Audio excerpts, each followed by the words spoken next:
Punjabi radio ਜੀ ਵਾਸਤੇ ਸੁਣ ਰਹੇ ਸਾਰੇ ਸਰੋਤਿਆਂ ਨੂੰ ਬਲਵਿੰਦਰ ਕੌਰ ਵੱਲੋਂ ਪਿਆਰ ਭਰੀ ਸਤਿ ਸ਼੍ਰੀ ਅਕਾਲ। ਸਰੋਤੇ ਪ੍ਰੋਗਰਾਮ ਖਬਰ ਤੇ ਨਜ਼ਰ ਪ੍ਰੋਗਰਾਮ ਦੇ ਵਿੱਚ ਸਾਡੇ ਨਾਲ ਹੋਣਗੇ ਮੈਂਟੋ ਗੁਰਸਰੀਆ ਜੀ। ਉਹਨਾਂ ਦੇ ਨਾਲ ਕੁਛ ਕੁ ਖਬਰਾਂ 'ਤੇ ਨਜ਼ਰ ਮਾਰਾਂਗੇ। ਪੰਜਾਬ ਦੇ ਵਿੱਚ, ਭਾਰਤ ਦੇ ਵਿੱਚ ਜਾਂ ਹੋਰ ਆਲੇ ਦੁਆਲੇ ਕੀ ਕੁਛ ਵਾਪਰਿਆ। ਖਬਰਾਂ ਤੋਂ ਪਹਿਲਾਂ ਧੰਨਵਾਦ ਕਰਨਾ ਚਾਹੁੰਦੇ ਸਾਡੇ ਸਪਾਂਸਰ ਦਾ, ਜਿਨ੍ਹਾਂ ਨੇ ਇਸ ਪ੍ਰੋਗਰਾਮ ਨੂੰ ਸਪਾਂਸਰ ਕੀਤਾ, ਸਭ ਤੱਕ ਪਹੁੰਚਾਇਆ।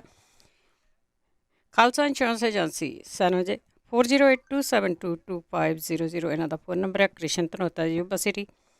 GN ਲੂਬ ਐਂਡ ਟਾਇਰ ਵਾਲੇ ਜੋ ਟਰੱਕ ਵਾਸ਼ ਵੀ ਕਰਦੇ ਨੇ, ਉਹਨਾਂ ਦਾ phone number 209277701113। West Coast truck school ਵਾਲੇ, ਜਿਨ੍ਹਾਂ ਤੋਂ ਤੁਸੀਂ ਟਰੱਕ ਦਾ ਲਾਇਸੈਂਸ ਲੈ ਸਕਦੇ ਹੋ। ਬਲਜਿੰਦਰ ਸਿੰਘ ਜੀ ਨਿੱਜਰ, ਵੁਡਲੈਂਡ। ਸੁੱਚਾ ਸਿੰਘ, ਜਸਕਰਨ ਸਿੰਘ, ਫਰਜ਼ਨੋ। ਪਰਮਜੀਤ ਰੰਗੀ, ਵਾਕਾਵਿਲ। ਬਹੁਤ ਧੰਨਵਾਦ ਕਰਦੇ ਹਾਂ। ਪ੍ਰੋਗਰਾਮਾਂ ਨੂੰ ਸਪਾਂਸਰ ਕਰਦੇ ਹੋ, ਸਭ ਤੱਕ ਪਹੁੰਚਾਉਂਦੇ ਹੋ। ਸਾਡੇ ਨਾਲ ਜੁੜ ਚੁੱਕੇ ਨੇ ਮੈਂਟੋ ਗੁਰਸਰੀਆ। ਸਤਿ ਸ਼੍ਰੀ ਅਕਾਲ, ਸਵਾਗਤ ਹੈ ਜੀ। ਸ਼ੁਕਰੀਆ ਜੀ, ਸਾਰਿਆਂ ਨੂੰ ਸਤਿ ਸ਼੍ਰੀ ਅਕਾਲ ਜੀ। ਅਤੇ ਮੈਂਟੋ ਜੀ, ਸਭ ਤੋਂ ਪਹਿਲਾਂ ਗੱਲ ਕਰਦੇ ਹਾਂ, ਸੁਪਰੀਮ ਕੋਰਟ ਦਾ ਫੈਸਲਾ CBI ਜਾਂਚ ਲਈ ਸੂਬਿਆਂ ਦੀ ਸਹਿਮਤੀ ਬਹੁਤ ਲਾਜ਼ਮੀ ਹੈ। ਹਾਂਜੀ ਦੇਖੋ, ਇਹ ਇੱਥੇ ਨਾ ਇੱਕ ਰੱਟਾ ਚੱਲਦਾ ਪਿਆ ਪਿਛਲੇ ਕੁਛ ਹਫ਼ਤਿਆਂ ਤੋਂ। ਜੇ ਲਾਈਏ ਤਾਂ ਆਪਾਂ ਦੇਖਿਆ ਕਿ ਕੁਛ ਸੂਬਿਆਂ ਨੇ ਕਹਿ ਦਿੱਤਾ ਕਿ ਅਸੀਂ ਇਹ ਸਹਿਮਤੀ ਜੀ ਵਾਪਸ ਲੈਂਦੇ ਹਾਂ। ਤਾਂ ਕੁੱਲ ਮਿਲਾ ਕੇ ਉਹ ਸੂਬੇ ਹੋ ਗਏ ਸੀਗੇ 8, ਜਿਹਦੇ ਵਿੱਚ ਬੰਗਾਲ ਵੀ ਆ ਗਿਆ ਸੀਗਾ, ਜਿਹਦੇ ਵਿੱਚ ਪੰਜਾਬ ਵੀ ਆ ਗਿਆ ਸੀ, ਹੋਰ ਵੀ ਸੂਬੇ ਸਨ। ਤਾਂ ਉਹ ਜਿਹੜੇ 8 ਸੂਬੇ ਆ, ਜ਼ਿਆਦਾਤਰ ਕੀ ਟੋਟਲੀ ਮੇਰੇ ਖਿਆਲ ਦੇ ਨਾਲ ਉਹ ਸੂਬੇ ਆ ਜਿੱਥੇ ਭਾਜਪਾ ਦੀ ਸਰਕਾਰ ਹੈ ਨਹੀਂ ਗੀ। ਤੇ ਉਹਦੇ ਵਿੱਚ ਹੁਣ ਇਹ ਸੁਣਵਾਈ ਜਿਹੜੀ ਆ ਸੁਪਰੀਮ ਕੋਰਟ ਦੇ ਵਿੱਚ ਹੋਈ ਕਿ ਮਾਮਲਾ ਜਿਹੜਾ ਉਹ ਇਸ ਤਰ੍ਹਾਂ ਹੋ ਰਿਹਾ ਜੀ ਕਿ ਰਾਜ ਜਿਹੜੇ ਆ, ਸੂਬੇ ਜਿਹੜੇ ਉਹ ਆਪਣੇ ਪੱਧਰ ਤੇ ਆਪਣੀ ਸਹਿਮਤੀ ਜਿਹੜੀ ਆ ਉਹ ਵਾਪਸ ਲੈ ਰਹੇ ਆ। ਹੁਣ ਇਹਨਾਂ ਨੇ ਜੋ ਕੋਰਟ ਨੇ ਕਿਹਾ ਵਾ, ਸੁਪਰੀਮ ਕੋਰਟ ਵਾਲੇ ਜੱਜਾਂ ਨੇ, ਉਹਨਾਂ ਨੇ ਆਖਿਆ ਕਿ ਦੇਖੋ ਇਹ ਵਿਵਸਥਾ ਸੰਵਿਧਾਨ ਦੇ ਸੰਘੀ ਚਰਿੱਤਰ ਦੇ ਅਨੁਰੂਪ ਆ। ਮਤਲਬ ਕਿ ਜੋ ਫੈਡਰਲ ਕਰੈਕਟਰ ਆ ਉਹਦੇ ਅਨੁਸਾਰ ਹੈ, ਉਹਦੇ ਅਨੁਰੂਪ ਆ, ਉਹਦੇ ਉਲਟ ਨਹੀਂ ਹੈ। ਤੇ ਨਾਲ ਅਦਾਲਤ ਨੇ ਕਿਹਾ ਕਿ ਦਿੱਲੀ ਵਿਸ਼ੇਸ਼ ਪੁਲਿਸ ਸਥਾਪਨਾ ਐਕਟ ਤਹਿਤ ਬਿਆਨ ਕੀਤੀਆਂ ਸ਼ਕਤੀਆਂ ਤੇ ਅਧਿਕਾਰ ਖੇਤਰ ਲਈ CBI ਲਈ ਕਿਸੇ ਵੀ ਮਾਮਲੇ ਦੀ ਜਾਂਚ ਤੋਂ ਪਹਿਲਾਂ ਸੰਬੰਧਿਤ ਸੂਬੇ ਦੀ ਸਰਕਾਰ ਦੀ ਸਹਿਮਤੀ ਲਾਜ਼ਮੀ ਹੈ। ਦੇਖੋ ਹੁਣ ਆ ਜਿਹੜੀ ਮੈਂ ਲਾਈਨ ਕੋਟ ਕੀਤੀ ਹੈ ਨਾ ਕਿ CBI ਲਈ ਕਿਸੇ ਵੀ ਮਾਮਲੇ ਦੀ ਜਾਂਚ ਤੋਂ ਪਹਿਲਾਂ ਸੰਬੰਧਿਤ ਸੂਬੇ ਦੀ ਸਰਕਾਰ ਦੀ ਸਹਿਮਤੀ ਲਾਜ਼ਮੀ ਹੈ, ਯਾਨੀ ਕਿਹੜੇ ਐਕਟ ਦੇ ਮੁਤਾਬਕ? ਦਿੱਲੀ ਵਿਸ਼ੇਸ਼ ਪੁਲਿਸ ਸਥਾਪਨਾ ਐਕਟ, ਜਿਹਨੂੰ DSPE ਕਹਿ ਦਿੰਦੇ ਆ। ਹੁਣ ਪੁਲਿਸ ਸਥਾਪਨਾ ਐਕਟ ਆ ਗਿਆ। ਤੁਸੀਂ ਇਹਨੂੰ ਥੋੜਾ ਜਿਹਾ ਠਹਿਰ ਕੇ ਜੇ ਸੋਚੋਗੇ ਤਾਂ ਵਾਕਈ ਇਹ ਮਾਮਲਾ ਜਿਹੜਾ ਤੁਸੀਂ ਸਮਝ ਜਾਓਗੇ ਕਿ ਅਸਲ ਦੇ ਵਿੱਚ CBI ਵੀ ਇੱਕ ਤਰ੍ਹਾਂ ਨਾਲ ਕਹਿ ਲਓ ਕਿ ਪੁਲਿਸ ਹੀ ਹੈ ਇੰਡੀਆ ਦੇ ਵਿੱਚ, ਜਿਹੜੀ ਕਿ ਰਿਸ਼ਤਾਖੋਰੀ ਨਾਲ ਜੁੜੇ ਇਸ ਤਰ੍ਹਾਂ ਦੇ ਮੁੱਦੇ ਦੇਖਦੀ ਹੈ, ਜੋ ਬਹੁਤ ਅੱਗੇ ਹਾਈ ਪ੍ਰੋਫਾਈਲ ਵੀ ਬਣ ਜਾਂਦੇ ਨੇ। ਇਹ ਇੱਕ ਵਿਸ਼ੇਸ਼ ਕਾਨੂੰਨ ਲਿਆ ਕੇ ਇਹਨਾਂ ਨੇ ਆਜ਼ਾਦੀ ਤੋਂ ਬਾਅਦ ਇੱਕ ਸਪੈਸ਼ਲ ਵਿੰਗ ਕਹਿ ਲਓ ਪੁਲਿਸ ਦਾ ਬਣਾ ਦਿੱਤਾ, ਜਿਹਦੀਆਂ ਸ਼ਕਤੀਆਂ ਜਿਹੜੀਆਂ ਨੇ ਉਹ ਕੇਂਦਰ ਦੇ ਪਾਸ ਰੱਖੀਆਂ, ਜਾਨੀ ਉਹਦਾ ਕੇਂਦਰੀਕਰਨ ਕਰ ਦਿੱਤਾ ਗਿਆ। ਤਾਂ ਇਹਦੇ ਵਿੱਚ ਇਹ ਜਿਹੜਾ ਕੰਸੈਂਟ ਹੁੰਦਾ ਉਹ ਲਾਜ਼ਮੀ ਕਰ ਦਿੱਤਾ ਗਿਆ। ਸ਼ਾਇਦ ਇਸ ਐਕਟ ਦੀ ਧਾਰਾ 6 ਦੇ ਵਿੱਚ ਇਹ ਪ੍ਰਬੰਧ ਹੈ ਕਿ ਜੇ ਮੰਨ ਲਓ ਕੋਈ ਸੁਪਰੀਮ ਕੋਰਟ ਦਾ ਆਰਡਰ ਨਹੀਂ ਹੈ, ਕੋਈ ਹਾਈ ਕੋਰਟ ਨੇ ਹੈਂਡਓਵਰ ਨਹੀਂ ਕੀਤਾ CBI ਨੂੰ ਮਾਮਲਾ, ਜੇ ਤੁਸੀਂ ਸਿੱਧੇ ਜਾਂਦੇ ਹੋ ਤਾਂ ਫਿਰ ਤੁਹਾਨੂੰ ਇਹ ਜਨਰਲ ਕੰਸੈਂਟ ਜਿਹੜਾ ਹੈ ਉਹ ਲੈਣਾ ਪਏਗਾ। ਸੂਬੇ ਸਰਕਾਰ ਦਾ, ਕੋਈ ਵੀ ਸੂਬਾ ਸਰਕਾਰ ਰਿਹਾ ਉਹ ਸੂਬੇ ਸਰਕਾਰ ਦਾ ਤੁਹਾਨੂੰ ਲੈਣਾ ਪਊਗਾ ਕੰਸੈਂਟ। ਹੁਣ ਇਹਦੇ ਵਿੱਚ ਕੀ ਆ ਕਿ ਜਿਵੇਂ ਆਪਾਂ ਵੇਖਿਆ ਹੀ ਇਤਿਹਾਸ ਰਿਹਾ, ਸੁਪਰੀਮ ਕੋਰਟ ਦੀ ਖੁਦ ਦੀ ਟਿੱਪਣੀ ਹੈ ਕਿ CBI ਤੇ ਇੱਕ ਪਿੰਜਰੇ ਦਾ ਤੋਤਾ ਹੈ। ਇਹਦਾ ਮਤਲਬ ਹੈ ਕਿ ਰੱਜ ਕੇ ਕੁਵਰਤੋਂ ਹੋਈ ਕੇਂਦਰੀ ਏਜੰਸੀਆਂ ਦੀ। ਹੁਣ ਇਹਨਾਂ ਨੇ ਜੋ ਇਹ ਕਹਿ ਲਓ ਕਿ ਸਿਆਸਤਦਾਨਾਂ ਨੇ ਇੱਥੋਂ ਤੱਕ ਲਿਆਂਦਾ ਕਿ ਅੱਜ ਕਾਂਗਰਸ ਦੀਆਂ ਸਰਕਾਰਾਂ CBI ਨੂੰ ਇੱਥੋਂ ਤੀਕ ਰੋਕ ਰਹੀਆਂ ਨੇ ਕਿ ਸਾਡੇ ਸੂਬੇ ਦੇ ਵਿੱਚ ਤੁਸੀਂ ਨਹੀਂ ਆਓਗੇ ਸਹਿਮਤੀ ਤੋਂ ਬਿਨਾਂ। ਤਾਂ ਤੁਸੀਂ ਆਪ ਹੀ ਅੰਦਾਜ਼ਾ ਲਾ ਲਓ ਕਿ ਇਹ ਉਹੀ ਲੋਕ ਨੇ ਜਿਨ੍ਹਾਂ ਦੇ ਰਾਜ ਦੇ ਵਿੱਚ ਟਿੱਪਣੀ ਆਈ ਸੀ ਤੋਤੇ ਵਾਲੀ। ਤਾਂ ਇਹਦਾ ਮਤਲਬ ਇਹ ਹੋਇਆ ਕਿ ਉਦੋਂ ਤੋਂ ਲੈ ਕੇ ਹੁਣ ਤੱਕ ਕੱਖ ਵੀ ਨਹੀਂ ਬਦਲਿਆ। ਜਿਸ ਤਰ੍ਹਾਂ ਸਮਾਜ ਦਾ ਛੇਤੀ ਕਿੱਤਿਆ ਨਹੀਂ ਬਦਲਦਾ, ਸਰਕਾਰਾਂ ਬਦਲ ਜਾਂਦੀਆਂ, ਕਈ ਵਾਰ ਸਾਡੀ ਸੋਚ ਵੀ ਉੱਦਾਂ ਹੀ ਰਹਿ ਜਾਂਦੀ ਹੈ, ਕੰਧਾਂ ਤੋਂ ਕੈਲੰਡਰ ਬਦਲ ਜਾਂਦੇ ਨੇ। ਤਾਂ ਇਹ ਸਿਸਟਮ ਜਿਹੜਾ ਆ ਉਹ ਵੇਖਣ ਵਾਲਾ ਆ ਕਿ ਕਿਸ ਤਰ੍ਹਾਂ ਇੱਕ ਦੌਰ ਸੀਗਾ ਜਦੋਂ CBI ਦੀ ਖਬਰ ਅਖਬਾਰ 'ਚ ਛਪਦੀ ਸੀ ਤੇ ਸਾਰੀਆਂ ਖਬਰਾਂ ਨੂੰ ਹਰੇਕ ਬੰਦਾ ਜਿਹੜਾ ਉਹ ਪਾਸੇ ਕਰਕੇ ਪਹਿਲਾਂ CBI ਦਾ ਪੜ੍ਹਦਾ ਹੁੰਦਾ ਸੀਗਾ ਕਿ ਐਤਕੀ ਕਿਹਦੇ ਦਿਵਾਲੇ ਹੋ ਗਈ। ਜੋਗਿੰਦਰ ਸਿੰਘ ਵਾਰੀ ਜਾਂ ਜਿਹੜੇ ਹੋਰ ਇਸ ਤਰ੍ਹਾਂ ਦੇ ਅਫਸਰ ਸੀਗੇ, ਉਹਨਾਂ ਬਾਰੇ ਜਿਹੜੀ CBI ਦੀ ਦਿੱਖ ਸੀ ਉਹ ਕੁਛ ਹੋਰ ਕਿਸਮ ਦੀ ਸੀ। ਤਾਂ ਉਹਦਾ ਨਤੀਜਾ ਅੱਜ ਤੁਹਾਡੇ ਸਾਹਮਣੇ। ਪਰ ਇਹ ਤੋਂ ਇੱਕ ਚੀਜ਼ ਹੋਰ ਸਾਫ਼ ਆ ਕਿ ਦੇਖੋ ਮਸਲਾ ਇੱਕੋ ਇੱਕ ਧਾਰਾ ਦਾ ਹੈ, ਤੇ ਮੈਨੂੰ ਲੱਗਦਾ ਕਿ ਜੋ ਇਸ ਵੇਲੇ ਨਰਿੰਦਰ ਮੋਦੀ ਦੀ ਸਰਕਾਰ ਚੱਲਦੀ ਪਈ ਆ ਉਹਦੇ ਵਾਸਤੇ ਕੋਈ ਵੱਡੀ ਗੱਲ ਨਹੀਂ। ਹੋ ਸਕਦਾ ਇੱਕ ਆਰਡੀਨੈਂਸ ਲਿਆ ਕੇ ਤੇ ਇਸ ਮਾਮਲੇ ਦੇ ਵਿੱਚ ਵੀ ਸੋਧ ਕਰ ਦੇਣ, ਮਤਲਬ ਕਿ ਜੋ ਉਹ ਹੈ ਜਨਰਲ ਕੰਸੈਂਟ ਦਾ ਕੰਸੈਪਟ ਹੈ ਇਸ ਐਕਟ ਦੇ ਵਿੱਚ, ਉਹਨੂੰ ਵੀ ਚੁੱਪ ਕਰਕੇ ਸੋਧਾ ਲਾ ਦੇਣਾ, ਕਿਉਂਕਿ ਉਹਨਾਂ ਦੇ ਹੱਥ ਵਾਸਿਆ ਨਾ ਇਸ ਵੇਲੇ ਤੇ ਉਹਨਾਂ ਦਾ ਜਿਹੜਾ ਕਾਨੂੰਨ ਦਾ ਘਸੋਨਿਆ ਜਿਹੜਾ ਬਹੁਤ ਤੇਜ਼ੀ ਨਾਲ ਜਵਾੜਿਆਂ ਤੇ ਵੱਧ ਰਿਹਾ ਲੋਕਾਂ ਦੇ ਦਾ। ਮੇਰੇ ਖਿਆਲ ਦੇ ਨਾਲ ਇਹ ਜਲਦੀ ਕਰ ਲੈਣਗੇ, ਕਿਉਂਕਿ ਦੇਖੋ ED ਹਰੇਕ ਮਸਲੇ 'ਚ ਇਨਵੋਲਵ ਨਹੀਂ ਹੋ ਸਕਦੀ। ਤਾਂ CBI ਜਿਹੜੀ ਆ ਉਹ ਵੱਖਰੀ ਕਿਸਮ ਦੀ ਉਹਦੀ ਕਾਰਜਸ਼ੈਲੀ ਆ, ਉਹਦਾ ਅਧਿਕਾਰ ਖੇਤਰ ਥੋੜ੍ਹਾ ਵੱਖਰਾ ਕਿਸਮ ਦਾ, ਤਾਂ ਉਹ ਅੱਡ ਕੰਮ ਦਿੰਦੀ ਹੈ ਸੈਂਟਰ ਨੂੰ। ਹੁਣ ਜਿਸ ਤਰ੍ਹਾਂ ਸਾਧੂ ਸਿੰਘ ਧਰਮਸੋਤ ਦੇ ਮਾਮਲੇ ਦੇ ਵਿੱਚ ਆਪਾਂ ਦੇਖਿਆ ਸੀਗਾ, ਪਤਾ ਲੱਗ ਗਿਆ ਜਦ ਕਿ CBI ਜਿਹੜੀ ਆ ਗੁਰੂਆਂ ਤੇ ਪਹੁੰਚ ਗਈ ਆ, ਐਨ ਮੌਕੇ ਤੇ ਕੈਪਟਨ ਅਮਰਿੰਦਰ ਸਿੰਘ ਨੇ ਵੀ ਕਹਿ ਦਿੱਤਾ ਕਿ ਨਹੀਂ ਜੀ ਅਸੀਂ ਆਮ ਸਹਿਮਤੀ ਵਾਪਸ ਲੈਣੀ ਆ, ਮਤਲਬ ਜੋ ਅਸੀਂ ਸਹਿਮਤੀ ਦੇ ਕੇ ਰੱਖੀ ਸੀ ਕਿ CBI ਆ ਸਕਦੀ ਆ, ਹੁਣ ਨਹੀਂ ਆਏਗੀ। ਤਾਂ ਇਹ ਜਿਹੜੀ ਚੀਜ਼ ਆ ਉਹ ਇਹਨਾਂ ਨੂੰ ਪਤਾ ਲੱਗ ਜਾਏਗੀ ਬਹੁਤ ਜਲਦੀ ਕਿ ਹਾਂ ਭਾਈ ਸਾਡੇ ਲਈ ਇਹ ਜ਼ਰੂਰੀ ਹੈ। ਤਾਂ ਉਹ ਜਿਵੇਂ ਮੈਂ ਕਿਹਾ ਕਾਨੂੰਨ ਦਾ ਘਸੁੰਨ, ਵੈਸੇ ਵੀ ਪੰਜਾਬੀ ਕਹਿੰਦੇ ਹੁੰਦੇ ਆ ਜੋ ਕੰਮ ਕਰੇ ਘਸੁੰਨ ਨਾ ਰਿਸ਼ੀ ਨਾ ਮੋਨਾ, ਤਾਂ ਇਹਨਾਂ ਦਾ ਜਿਹੜਾ ਕਾਨੂੰਨ ਦਾ ਘਸੁੰਨ ਆ ਉਹ ਜਲਦੀ ਆਇਆ ਲਓ ਹੱਲ ਕੱਢ ਦਿੰਦੇ। ਬਿਲਕੁਲ ਜੀ, ਇਹਨਾਂ ਦੀ ਜੇਬ ਦੇ ਵਿੱਚ ਹੀ ਪਾਇਆ ਹੋਇਆ ਪੋਲੀਟੀਸ਼ਨਾਂ ਦੇ ਸਾਰਾ ਕੁਛ ਹੈ। ਤੁਸੀਂ ਹੁਣ CBI ਦੀ ਗੱਲ ਕੀਤੀ ਆ, ਵੈਸੇ ਬਹੁਤਾ ਹੁਣ ਇਹਨਾਂ ਦੇ ਅਸਰ ਤਾਂ ਨਹੀਂ ਰਹੇ। ਅੱਗੇ ED ਦੀ ਜੇ ਗੱਲ ਕਰ ਲਈਏ, ਉਹ ਵੀ ਜਦੋਂ ਜੀ ਕਰਦਾ ਫਾਈਲਾਂ ਕੱਢ ਲੈਂਦੀ ਆ। ਕਾਫੀ ਟਾਈਮ ਤੋਂ ਰਣਿੰਦਰ ਸਿੰਘ ਦੀ ਚੱਲਦੀ ਆ ਫਾਈਲ, ਕੈਪਟਨ ਅਮਰਿੰਦਰ ਸਿੰਘ ਦੇ ਪੁੱਤਰ ਦੀ, ਅਤੇ ਉਹ ਵੀ ਹੁਣ ED ਦੇ ਸਾਹਮਣੇ ਪੇਸ਼ ਹੋਏ। ਹਾਂਜੀ, 2 ਪੇਸ਼ੀਆਂ ਤੋਂ ਇਹਨਾਂ ਨੂੰ ਰਾਹਤ ਮਿਲ ਗਈ ਸੀ, ਛੋਟ ਲੈ ਲਈ ਸੀ। ਤੀਸਰੀ ਪੇਸ਼ੀ ਤੇ ਇਹਨਾਂ ਨੂੰ ਪੇਸ਼ ਹੋਣਾ ਹੀ ਪੈਣਾ ਸੀਗਾ, ਨਹੀਂ ਤਾਂ ਇਹਨਾਂ ਵਾਸਤੇ ਜਿਹੜਾ ਕੰਮ ਹੈ ਉਹ ਪਲੋਟਾ ਹੋ ਜਾਣਾ ਸੀਗਾ, ਉਲਟਾ ਹੋ ਜਾਣਾ ਸੀਗਾ। ਤਾਂ ਬਹਰਹਾਲ ਇਹ ਉੱਥੇ 11 ਵਜੇ ਪਹੁੰਚੇ ਆ, 11:05 ਤੇ ਮੇਰੇ ਖਿਆਲ ਦੇ ਨਾਲ ਐਂਟਰ ਹੋਏ ਆ, ਤੇ 5 ਵਜੇ ਤੱਕ ਕੰਮ ਦੂਰ ਚੱਲਿਆ। ਇਹਦਾ ਮਤਲਬ ਕਿ 5-6 ਘੰਟੇ ਇਹਨਾਂ ਤੋਂ ਪੁੱਛ ਗਿੱਛ ਹੋਈ ਆ। ਮਾਮਲਾ ਸਭ ਨੂੰ ਪਤਾ ਹੀ ਹੈ ਕਿ ਜਿਸ ਤਰ੍ਹਾਂ ਵਿਦੇਸ਼ੀ ਲੈਣ ਦੇਣ ਦਾ ਮਸਲਾ, ED ਜਾਂਦੀ ਹੀ ਉਦੋਂ ਆ, ਇਨਵੋਲਵਮੈਂਟ ਹੀ ਉਹਦੀ ਉਦੋਂ ਹੁੰਦੀ ਆ ਜਦ ਪੰਜਾਬ ਜਾਂ ਭਾਰਤ ਤੋਂ ਬਾਹਰ ਲੈਣ ਦੇਣ ਹੋਇਆ। ਤੁਸੀਂ ਸਮਝ ਗਏ ਨਾ ਕਿ ਪੰਜਾਬੀ ਆ ਕੋਈ, ਜੇ ਉਸਨੇ ਕੈਨੇਡਾ US ਜਾਂ ਇੱਥੇ ਕੋਈ ਮਨੀ ਲਾਂਡਰਿੰਗ ਇਸ ਤਰੀਕੇ ਨਾਲ ਕੀਤੀ ਆ, ਤਾਂ ਉੱਥੇ ਜਾ ਕੇ ED ਜਿਹੜੀ ਆ ਇਨਵੋਲਵ ਹੁੰਦੀ ਆ। ਯਾਨੀ ਉਹ ਉਸੇ ਤਰ੍ਹਾਂ ਹੀ ਜੇ ਕਿਸੇ ਹੋਰ ਸੂਬੇ ਦੇ ਵਿੱਚ ਉਹ ਮਾਮਲਾ ਹੈ, ਤੇ ਜੇ ਮਾਮਲਾ ਲੋਕਲ ਹੈ ਤੇ ਫਿਰ CBI। ਇਹ ਥੋੜ੍ਹੇ ਜਿਹੇ ਅਧਿਕਾਰ ਖੇਤਰ ਇਹਨਾਂ ਦੇ ਵੱਖ ਵੱਖਰੇ ਹੁੰਦੇ ਆ। ਜਿੱਦਾਂ ਇਨਕਮ ਟੈਕਸ ਆ ਗਿਆ, ਤਾਂ ਇਨਕਮ ਟੈਕਸ ਇੰਡੀਆ 'ਚ ਵੇਖੇਗਾ, ਪੰਜਾਬ 'ਚ ਵੇਖੇਗਾ, ਪੰਜਾਬ ਵਰਗੇ ਕਿਸੇ ਹੋਰ ਸੂਬੇ 'ਚ ਵੇਖੇਗਾ ਕਿ ਟੈਕਸ ਨਾਲ ਜੁੜੀ ਕੋਈ ਗੜਬੜੀ ਤੇ ਨਹੀਂ ਹੋਈ। ਪਰ ਜਿਵੇਂ ਹੀ ਉਹ ਮਸਲਾ ਜਿਹੜਾ ਲੈਣ ਦੇਣ ਦਾ ਉਹ ਬਾਹਰ ਸਿੰਗਾਪੁਰ ਦੀ ਕੰਪਨੀ ਨਾਲ ਹੈ ਜਾਂ ਕਿਤੇ ਵੀ ABC ਕੋਈ ਵੀ ਦੇਸ਼ ਹੈ, ਤਾਂ ਉੱਥੇ ED ਦਾ ਅਧਿਕਾਰ ਖੇਤਰ ਆ ਜਾਏਗਾ, ED ਉੱਥੇ ਪੜਤਾਲ ਕਰੇਗੀ। ਤਾਂ ਇਹ ਮਸਲਾ ਜਿਹੜਾ ਉਹ ਸਮਝ ਸਕਦੇ ਹੋ ਤੁਸੀਂ ਕਿ ਇਹ ਬਾਹਰਲੇ ਮੁਲਕ ਦੇ ਨਾਲ ਲੈਣ ਦੇਣ ਦਾ ਸੀ। ਸ਼ਾਇਦ ਇਹਨਾਂ ਦਾ ਸਵਿਸ ਬੈਂਕ ਵਾਲਾ ਉਹੀ ਸਿਸਟਮ ਜਿਹੜਾ ਚੱਲੀ ਜਾਂਦਾ। ਤਾਂ ਖੈਰ ਇਹ ਜਿਹੜਾ ਮਸਲਾ ਸੀਗਾ, ਹੁਣ ਇੱਧਰੋਂ ਤੁਹਾਨੂੰ ਪਤਾ ਹੀ ਆ ਕਿ ਜਿਸ ਤਰ੍ਹਾਂ ਕੈਪਟਨ ਅਮਰਿੰਦਰ ਸਿੰਘ ਹੋਰਾਂ ਨੇ ਧਰਨਾ ਵਗੈਰਾ ਸ਼ੁਰੂ ਕੀਤਾ, ਵੈਸੇ ਤੇ ਉਸ ਤੋਂ ਬਾਅਦ ਇਹਨਾਂ ਦੇ ਜਿਹੜੇ ਘਰ ਦੇ ਹੋਰ ਜੀ ਸੀਗੇ ਉਹਨਾਂ ਨੂੰ ਵੀ ਨੋਟਿਸ ਥਮਾ ਦਿੱਤਾ ਗਿਆ। ਪਰ ਇਹ ਮਾਮਲਾ ਉਸ ਤੋਂ ਪਹਿਲਾਂ ਨਿਕਲਿਆ ਸੀਗਾ। ਸ਼ਾਇਦ ਜੇ ਆਪਾਂ ਪਿੱਛੇ ਜਾਈਏ ਤਾਂ ਅਗਸਤ ਸਤੰਬਰ ਦੇ ਵਿੱਚ ED ਨੇ ਕੱਢਿਆ ਸੀਗਾ। ਉਹਨਾਂ ਨੇ ਪਹਿਲਾਂ ਜਾ ਕੇ ਕੋਰਟ ਤੋਂ ਅਲਾਓ ਕਰਵਾਇਆ ਕਿ ਅਸੀਂ ਕੁਛ ਕਾਗਜ਼ ਜਿਹੜੇ ਉਹ ਖੰਗਾਲਣੇ ਇਹਨਾਂ ਨੇ ਜਿਹੜੇ IT ਨੇ ਯਾਨੀ ਇਨਕਮ ਟੈਕਸ ਦੀ ਕੋਰਟ ਨੂੰ ਦਿੱਤੇ, ਤਾਂ ਕੋਰਟ ਨੇ ਅਲਾਓ ਕਰ ਦਿੱਤਾ ਸੀਗਾ। ਫਿਰ ਉਹ ਦੂਸਰੀ ਕੋਰਟ ਦੇ ਵਿੱਚ ਗਏ, ਅਪਰ ਕੋਰਟ ਦੇ ਵਿੱਚ ਗਏ ਕੈਪਟਨ ਅਮਰਿੰਦਰ ਸਿੰਘ, ਤਾਂ ਉਹਨਾਂ ਦੇ ਖਿਲਾਫ ਰੋਕ ਦਿੱਤੀ ਗਈ ਸੀ ਫਾਈਲ। ਤਾਂ ਇਹ ਜਿਹੜਾ ਮਾਮਲਾ ਰਣਿੰਦਰ ਸਿੰਘ ਵਾਲਾ ਇਹ ਜੁਦਾ ਹੈ, ਉਹਦੇ 'ਚ ਵੀ ED ਆ। ਇਹ ਦੋ ਤਰ੍ਹਾਂ ਦਾ, ਦੋ ਅਲੱਗ ਕਿਸਮ ਦਾ ਮਸਲਾ ਹੈ। ਤਾਂ ਰਣਿੰਦਰ ਵਾਲੇ ਮਸਲੇ ਦੇ ਵਿੱਚ ਆਪਾਂ ਪਹਿਲਾਂ ਵੀ ਦੇਖਿਆ 2016 ਦੇ ਵਿੱਚ ਸ਼ਾਇਦ ED ਦੇ ਸਾਹਮਣੇ ਪੇਸ਼ੀ ਹੋਈ ਸੀ, ਉਸ ਤੋਂ ਬਾਅਦ ਹੁਣ ਫਿਰ ਪੇਸ਼ੀ ਹੋਈ ਆ। ਤਾਂ ਇੱਕ ਪਾਸੇ ਕੈਪਟਨ ਅਮਰਿੰਦਰ ਸਿੰਘ ਦੇ ਮਗਰ ਵੀ ਲਾ ਦਿੱਤੀ ਗਈ ਸੀ ਜੀ ED ਉਸ ਟਾਈਮ, ਹਾਲਾਂਕਿ ਚਲੋ ਉਸ ਤੇ ਹੋ ਗਿਆ। ਉਸ ਤੋਂ ਬਾਅਦ ਅੱਗੇ ਨਹੀਂ ਗਏ ਉਹ ਹਾਈ ਕੋਰਟ ਦੇ ਵਿੱਚ, ਉਹਨਾਂ ਨੇ ਉਸ ਕੋਰਟ ਦੇ ਮਾਮਲੇ ਨੂੰ ਹੁਣ ਤੱਕ ਚੈਲੰਜ ਨਹੀਂ ਕੀਤਾ ਕਿ ਹੁਕਮ ਦੇ ਵਿੱਚ ਸੀਗਾ। ਪਰ ਮੇਰੇ ਖਿਆਲ ਦੇ ਨਾਲ ਆਉਣ ਵਾਲੇ ਸਮੇਂ ਦੇ ਵਿੱਚ ਉਹ ਵੀ ਸਾਨੂੰ ਵਿਖਾਈ ਦੇਊਗਾ। ਤਾਂ ਇੱਧਰਲੇ ਪਾਸੇ ਜੇ ਆਪਾਂ ਦੇਖੀਏ ਜਿਸ ਤਰ੍ਹਾਂ ਦਾ ਇਹ ਮਾਮਲਾ ਚੱਲਿਆ, ਕੈਪਟਨ ਅਮਰਿੰਦਰ ਸਿੰਘ ਨੇ ਜਿੱਦਾਂ ਹੀ ਐਲਾਨ ਕੀਤਾ, ਮੈਂ ਜਿਵੇਂ ਅੱਗੇ ਦੱਸਿਆ, ਮੈਂ ਰਿਪੀਟ ਕਰ ਦਿੰਦਾ ਫਿਰ ਗੱਲ ਨੂੰ, ਕਿ ਜਿੱਦਾਂ ਹੀ ਇਹਨਾਂ ਨੇ ਐਲਾਨ ਕੀਤਾ ਕਿ ਅਸੀਂ ਦਿੱਲੀ ਦੇ ਵਿੱਚ ਜਾ ਕੇ ਧਰਨਾ ਲਾਵਾਂ, ਜੋ ਆਪਾਂ ਦੇਖਿਆ ਹੀ ਆ, ਪਹਿਲਾਂ ਮਹਾਤਮਾ ਗਾਂਧੀ ਜੀ ਸਮਾਧ ਤੇ ਚਲ ਗਏ ਸੀਗੇ ਕਿ ਉੱਥੇ ਅਸੀਂ ਪੱਕੇ ਤੌਰ ਤੇ ਧਰਨਾ ਲਾਵਾਂਗੇ। ਉੱਥੋਂ ਪਤਾ ਨਹੀਂ ਕੀ ਦਾਬਾ ਸ਼ਾਬਾ ਵੱਜਿਆ, ਕਹਿੰਦੇ ਨਹੀਂ ਜੀ ਇੱਥੋਂ ਅਸੀਂ ਜੰਤਰ ਮੰਤਰ ਤੇ ਜਾ ਰਹੇ ਹਾਂ। ਤਾਂ ਐਲਾਨ ਕੀਤਾ ਸੀ, ਕਹਿੰਦੇ ਸੀ ਜੀ ਅਸੀਂ ਚੌਂਕੀ ਲਾਇਆ ਕਰਾਂਗੇ, ਮਤਲਬ ਕਿ 4-4 ਜਾਣੇ ਬੈਠਿਆ ਕਰਾਂਗੇ ਤਾਂ ਅਣਮਿੱਥੇ ਸਮੇਂ ਵਾਸਤੇ ਸਾਡਾ ਇਹ ਧਰਨਾ ਚੱਲੂਗਾ।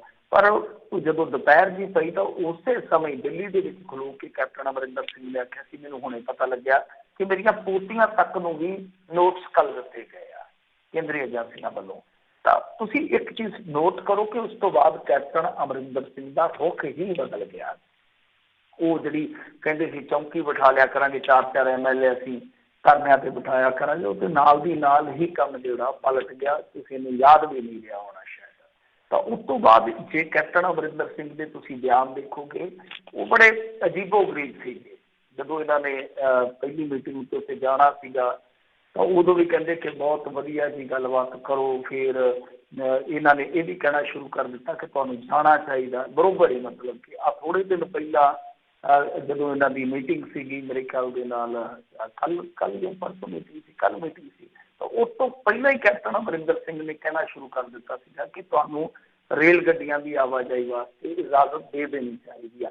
ਹੁਣ ਦੀ ਖਬਰ ਇਹ ਆ ਰਹੀ ਆ, ਹੁਣ ਦੀ ਖਬਰ ਹੈ ਜਿਹੜੀ ਤਾਜ਼ਾ ਖਬਰ, ਕਿ ਕੈਪਟਨ ਅਮਰਿੰਦਰ ਸਿੰਘ ਨਾਖੁਸ਼ੀ ਜ਼ਾਹਰ ਕਰ ਰਹੇ ਨੇ। ਜਿਹੜੀ ਕੱਲ ਦੀ ਮੀਟਿੰਗ ਹੋਈ ਉਹਦੇ ਵਿੱਚ ਜੋ ਫੈਸਲਾ ਲਿਆ ਗਿਆ ਕਿ ਪਹਿਲਾਂ ਮਾਲ ਟ੍ਰੇਨਾਂ ਤੁਸੀਂ ਇੱਧਰ ਨੂੰ ਭੇਜੋ, ਫਿਰ ਅਸੀਂ ਗੱਲਬਾਤ ਜਿਹੜੀ ਆ ਸੋਚਾਂਗੇ, ਵਿਚਾਰ ਕਰ ਲਾਂਗੇ ਅਸੀਂ ਉਸ ਚੀਜ਼ ਤੇ ਕਿ ਕੀ ਅਸੀਂ ਮੁਸਾਫਰ ਟ੍ਰੇਨਾਂ ਨੂੰ ਅਲਾਉ ਕਰਾਂਗੇ ਜਾਂ ਨਹੀਂ ਕਰਾਂਗੇ। ਤਾਂ ਹੁਣ ਫਿਰ ਇੱਕ ਖਬਰ ਆ ਰਹੀ ਆ ਕਿ ਕੈਪਟਨ ਅਮਰਿੰਦਰ ਸਿੰਘ ਨੇ ਇਹ ਗੱਲ ਆਖ ਦਿੱਤੀ ਹੈ ਕਿ ਉਹ ਬਹੁਤ ਜਲਦੀ ਜਿਹੜੇ ਹੈਗੇ ਨਰਿੰਦਰ ਮੋਦੀ ਔਰ ਅਮਿਤ ਸ਼ਾਹ ਇਹਨਾਂ ਦੇ ਨਾਲ ਮੁਲਾਕਾਤ ਕਰਨਗੇ ਇਸੇ ਚੀਜ਼ ਨੂੰ ਲੈ ਕੇ।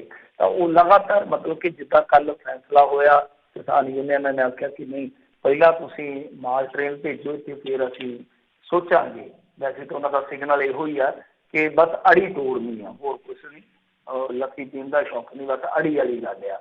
ਇਹ ਮਸਲਾ ਜਿਹੜਾ ਆਪ ਹੀ ਤੁਸੀਂ ਦੇਖ ਲਓ ਕਿ ਜਿਸ ਤਰ੍ਹਾਂ ਹੀ ਇਹ ਨੋਟਿਸ ਵਗੈਰਾ ਆਉਂਦੇ ਆ, ਥੋੜ੍ਹੀ ਸਖਤਾਈ ਕੀਤੀ ਜਾਂਦੀ ਹੈ, ਤਾਂ ਕੈਪਟਨ ਅਮਰਿੰਦਰ ਸਿੰਘ ਦਾ ਜਿਹੜਾ ਰਵੱਈਆ, ਸਿਆਸੀ ਰਵੱਈਆ ਜਿਹੜਾ ਉਹ ਟੋਟਲੀ ਚੇਂਜ ਹੁੰਦਾ ਜਾਂਦਾ। ਤਾਂ ਇਹ ਕਿਤੇ ਨਾ ਕਿਤੇ ਮਜਬੂਰੀ ਵੀ ਹੋ ਜਾਂਦੀ ਹੈ, ਜਿਵੇਂ ਕਹਿੰਦੇ ਨਾ ਕਿ ਮੇਰੀ ਤਮੰਨਾ ਨਾ ਸੀ ਤੇਰੇ ਬਗੈਰ ਰਹਿਣੇ की, लेकिन मजबूर को मजबूर की मजबूरियां मजबूर कर देती हैं। ਸੋ ਕਈ ਵਾਰ ਮਜਬੂਰੀਆਂ ਜਿਹੜੀਆਂ ਹੁੰਦੀਆਂ ਨੇ ਇਸ ਤਰ੍ਹਾਂ ਮਜਬੂਰ ਨੂੰ ਮਜਬੂਰ ਕਰ ਦਿੰਦੀਆਂ ਨੇ। ਬਿਲਕੁਲ ਜੀ, ਮਜਬੂਰ ਵੀ ਜ਼ਿਆਦਾ ਹੀ ਹੋ ਜਾਂਦੇ ਆ, ਲੋਕਾਂ ਦਾ ਨਹੀਂ ਸੋਚਦੇ। ਅੱਗੇ ਗੱਲ ਕਰਦੇ ਹਾਂ ਵਿਵਾਦਾਂ ਵਿੱਚ ਘਿਰਿਆ ਬਾਬਾ ਗੁਰਮੀਤ ਰਾਮ ਰਹੀਮ। ਇੱਕ ਦਿਨ ਉਸ ਨੂੰ ਚੁੱਪ ਚਪੀਤੇ ਹੀ ਬਾਹਰ ਪੈਰੋਲ 'ਤੇ ਭੇਜਿਆ ਸੀਗਾ ਅਤੇ ਹੁਣ ਜਿਹੜਾ ਜੇਲ੍ਹ ਸੁਪਰਡੈਂਟ ਆ ਉਸਨੇ ਸਫਾਈ ਦਿੱਤੀ। ਅੱਜ ਦੇਖੋ ਜਿਹੜੀ ਹੈਗੀ ਹੈ ਨਾ ਸਫਾਈ ਨਹੀਂ ਦਿੱਤੀ, ਜੇਲ੍ਹ ਸੁਪਰਡੈਂਟ ਨੇ ਪੈਰੋਲ ਦਿੱਤੀ ਹੈ, ਇਹ ਜੇਲ੍ਹ ਮੰਤਰੀ ਨੇ ਸਫਾਈ ਦਿੱਤੀ ਹੈ। ਹੁਣ ਇਹਦੇ ਵਿੱਚ ਕੀ ਚੱਕਰ ਆ, ਉਹਨਾਂ ਨੇ ਆਖਿਆ ਕਿ ਦੇਖੋ ਜੀ ਸੁਪਰਡੈਂਟ ਕੋਲ ਆਪਣੇ ਪੱਧਰ ਤੇ ਇੱਕ ਅਧਿਕਾਰ ਹੁੰਦਾ ਹੈ ਕਿ ਉਹ ਇੱਕ ਦਿਨ ਵਾਸਤੇ ਪੈਰੋਲ ਦਿੰਦਾ ਹੈ, ਤੇ ਇਹ ਸਾਰਾ ਕੁਛ ਜਿਹੜਾ ਆ ਉਹ ਉਹਨੇ ਆਪਣੇ ਪੱਧਰ ਤੇ ਕੀਤਾ, ਯਾਨੀ ਜੇਲ੍ਹ ਸੁਪਰਡੈਂਟ ਨੇ ਕੀਤਾ। ਇਸ ਗੱਲ ਦੇ ਨਾਲ ਮੈਂ ਬਿਲਕੁਲ ਸਹਿਮਤ, ਔਰ ਇਸ ਚੀਜ਼ ਬਾਰੇ ਮੈਨੂੰ ਚੰਗੀ ਤਰ੍ਹਾਂ ਪਤਾ ਹੈਗਾ ਕਿ ਇਹ ਇੱਕ ਦਿਨ ਦਾ ਮਿਲ ਜਾਂਦਾ ਬੰਦੇ ਨੂੰ, ਇੱਕ ਰਿਆਇਤੀ ਦਿਨ ਮਿਲ ਜਾਂਦਾ, ਇੱਕ ਦਿਨ ਦਾ ਕਹਿ ਲਓ ਕਿ ਘਰ ਜਾਣਾ ਬੰਦੇ ਨੂੰ ਮਿਲ ਜਾਂਦਾ, ਪਰ ਉਹ ਕਿਸ ਸੂਰਤ ਦੇ ਵਿੱਚ ਮਿਲਦਾ ਹੈ। ਪਹਿਲੀ ਗੱਲ ਤੇ ਪੈਰੋਲ ਸ਼ਬਦ ਜਿਹੜਾ ਪੱਤਰਕਾਰ ਇਸਤੇਮਾਲ ਕਰ ਰਹੇ ਆ ਜਾਂ ਜਿਹੜਾ ਸਾਡਾ ਮੇਨ ਸਟ੍ਰੀਮ ਮੀਡੀਆ ਕਰ ਰਿਹਾ ਉਹ ਗਲਤ ਆ। ਪੈਰੋਲ ਨਹੀਂ ਹੁੰਦੀ, ਇਸ ਚੀਜ਼ ਨੂੰ ਬੋਲਦੇ ਆ ਗਾਰਦ। ਤੁਸੀਂ ਕਦੇ ਫਿਲਮਾਂ ਵੇਖੀਆਂ ਹੋਣਗੀਆਂ ਤੇ ਆਪਾਂ ਸਭ ਨੇ ਕਦੇ ਨਾ ਕਦੇ ਵੇਖੀਆਂ ਹੋਣਗੀਆਂ, ਆਮ ਤੌਰ ਤੇ ਹਿੰਦੀ ਜਾਂ ਪੰਜਾਬੀ ਫਿਲਮਾਂ 'ਚ ਇੱਕ ਸੀਨ ਆ ਜਾਂਦਾ ਕਿ ਕੋਈ ਬੰਦਾ ਕਸਟਡੀ 'ਚ ਆ, ਉਹਦਾ ਪਿਤਾ ਮਰ ਗਿਆ, ਉਹਦੀ ਜਾਂ ਵਾਈਫ ਮਰ ਗਈ, ਕੋਈ ਵੀ ਉਹਦਾ ਆਪਣਾ ਜੀ ਮਰ ਗਿਆ, ਤਾਂ ਉਹਨੂੰ ਪੁਲਿਸ ਲੈ ਕੇ ਆਉਂਦੀ ਆ ਉੱਥੇ। ਬਸ ਇਹ ਚੀਜ਼ ਉਹ ਚੀਜ਼ ਆ, ਉਹਨੂੰ ਗਾਰਦ ਬੋਲਦੇ ਆ। ਕੋਈ ਜੀ ਮਰ ਗਿਆ ਜਾਂ ਕਈ ਵਾਰ ਵਿਆਹ ਸ਼ਾਦੀ 'ਤੇ ਵੀ ਲੈ ਆਉਂਦੀ ਆ, ਕਈ ਵਾਰ ਕੋਈ ਹੋਰ ਕੋਈ ਇਸ ਤਰ੍ਹਾਂ ਦਾ ਕੋਈ ਜ਼ਰੂਰੀ ਕੰਮ ਹੋਵੇ ਲੈ ਆਉਂਦੀ ਆ, ਉਹਨੂੰ ਗਾਰਦ ਬੋਲਦੇ ਆ ਕਿ ਸਵੇਰੇ ਤੁਹਾਨੂੰ ਆਜ਼ਾਦੀ ਮਿਲੂਗੀ ਜੇਲ੍ਹ 'ਚੋਂ, ਪਰ ਉਹਦੇ ਨਾਲ ਇਹ ਆ ਕਿ ਪੁਲਿਸ ਹੋਊਗੀ, ਹੱਥ ਖੜੀ ਵੀ ਲਾ ਕੇ ਲੈ ਜਾਂਦੇ ਆ ਕਈ ਵਾਰ। ਤਾਂ ਪਿੱਛੇ ਜੇ ਇੱਕ ਗਰੋਹਬਾਜ਼ ਨੂੰ ਇਸੇ ਤਰ੍ਹਾਂ ਹੀ ਜਲੰਧਰ ਜ਼ਿਲ੍ਹੇ ਦੇ ਵਿੱਚ ਉਹਦੇ ਬਾਪ ਦੀ ਡੈਥ 'ਤੇ ਲੈ ਕੇ ਗਏ ਸਨ, ਉਹਨੇ ਅਰਥੀ ਜਦੋਂ ਚੁੱਕੀ ਸੀ ਤਾਂ ਹੱਥ ਖੜੀ ਲੱਗੀ ਹੋਈ ਸੀ, ਮੈਂ ਫੋਟੋ ਆਪ ਦੇਖੀ ਆ। ਤਾਂ ਜਿਹੜਾ ਪੈਰੋਲ ਸ਼ਬਦ ਵਾਰ-ਵਾਰ ਇਸਤੇਮਾਲ ਕੀਤਾ ਜਾ ਰਿਹਾ, ਪਤਾ ਨਹੀਂ ਕਿਉਂ ਇਸ ਸ਼ਬਦ ਨੂੰ ਅੱਗੇ ਜਾ ਕੇ ਕਿਤੇ ਨਾ ਕਿਤੇ ਨਾ ਆਮ ਬਣਾਇਆ ਜਾ ਰਿਹਾ ਕਿ ਆਉਣ ਵਾਲੇ ਸਮੇਂ ਦੇ ਵਿੱਚ ਇਸ ਨੂੰ ਆਮ ਹੀ ਸਮਝਿਆ ਜਾਵੇ। ਪਰ ਇਹ ਥੋੜਾ ਜਿਹਾ ਨਖੇੜਾ ਕਰਨ ਦੀ ਜ਼ਰੂਰਤ ਹੈ। ਹੁਣ ਦੂਜਾ ਜੇ ਆਪਾਂ ਮੁੱਦਾ ਵੇਖੀਏ, ਜਿਹੜੇ ਜੇਲ੍ਹ ਮੰਤਰੀ ਆ ਰਣਜੀਤ ਚੌਟਾਲਾ, ਜਿਸ ਤਰ੍ਹਾਂ ਉਹ ਕਹਿ ਰਹੇ ਆ, ਇਹ ਗੱਲ ਬਿਲਕੁਲ ਸਹੀ ਆ ਕਿ ਇਹ ਜੇਲ੍ਹ ਦੇ ਸੁਪਰੀਡੈਂਟ ਦੇ ਆਪਣੇ ਪੱਧਰ ਦੇ ਫੈਸਲੇ ਆ, ਪਰ ਕੀ ਤੁਸੀਂ ਸੋਚ ਸਕਦੇ ਹੋ ਕਿ ਜੇਲ੍ਹ ਦਾ ਸੁਪਰੀਡੈਂਟ ਉਸ ਬੰਦੇ ਬਾਰੇ, ਉਸ ਸ਼ਖਸ ਬਾਰੇ ਫੈਸਲਾ ਲੈ ਸਕਦਾ ਜਿਹਦੀ ਅੱਗੇ ਇਸੇ ਤਰ੍ਹਾਂ ਦੀ ਪੈਰੋਲ ਜਿਹੜੀ ਆ ਉਹਦੀ ਰਿਜੈਕਸ਼ਨ ਹੋਈ ਸੀ, ਕਿਉਂਕਿ ਜਿਹੜਾ ਜ਼ਿਲ੍ਹੇ ਦਾ ਡਿਪਟੀ ਸੀਗਾ, ਡਿਪਟੀ ਕਮਿਸ਼ਨਰ ਕਹਿ ਲਓ, ਜਾਂ ਜਿਹੜਾ ਜ਼ਿਲ੍ਹੇ ਦਾ ਪੁਲਿਸ ਅਧਿਕਾਰੀ ਸੀਗਾ, ਉਹਨਾਂ ਨੇ ਪੈਰ ਨਹੀਂ ਸੀ ਲਾਏ। ਤਾਂ ਉਹ ਜੇਲ੍ਹ ਦਾ ਅਧਿਕਾਰੀ ਜਿਹੜਾ ਕਿ ਸਾਰਾ ਕੁਝ ਜਾਣਦਾ ਹੋਵੇਗਾ, ਜਿਹਦੀ ਜੇਲ੍ਹ ਦੇ ਵਿੱਚ ਇਹ ਬੰਦਾ ਕੈਦ ਕੱਟ ਰਿਹਾ, ਕਿ ਇਸ ਬੰਦੇ ਦੇ ਇੱਕ ਕਹਿਣ ਤੇ ਲੋਕ ਮਰਨ ਤੱਕ ਵੀ ਤਿਆਰ ਹੁੰਦੇ ਆ, ਮਾਰਨ ਤੱਕ ਵੀ ਤਿਆਰ ਹੁੰਦੇ ਆ, ਕਿ ਉਹ ਆਪਣੇ ਪੱਧਰ ਤੇ ਇਹ ਰਿਸਕ ਲੈ ਸਕਦਾ। ਮੇਰੇ ਖਿਆਲ ਦੇ ਨਾਲ ਇਹ ਮੰਨਣਯੋਗ ਗੱਲ ਹੀ ਹੈ। ਅਸਲ ਦੇ ਵਿੱਚ ਉਸ ਅਧਿਕਾਰ ਨੂੰ ਹੁਣ ਹਥਿਆਰ ਬਣਾਇਆ ਜਾ ਰਿਹਾ ਭਾਰਤੀ ਜਨਤਾ ਪਾਰਟੀ ਤੇ ਜਿਹੜੀ ਉੱਥੇ ਅੱਧੀ ਕੁ ਸਰਕਾਰ ਨਾਲ ਚਟਾਲਿਆਂ ਦੇ ਪੋਤਰੇ ਦੀ ਚੱਲਦੀ ਹੈ।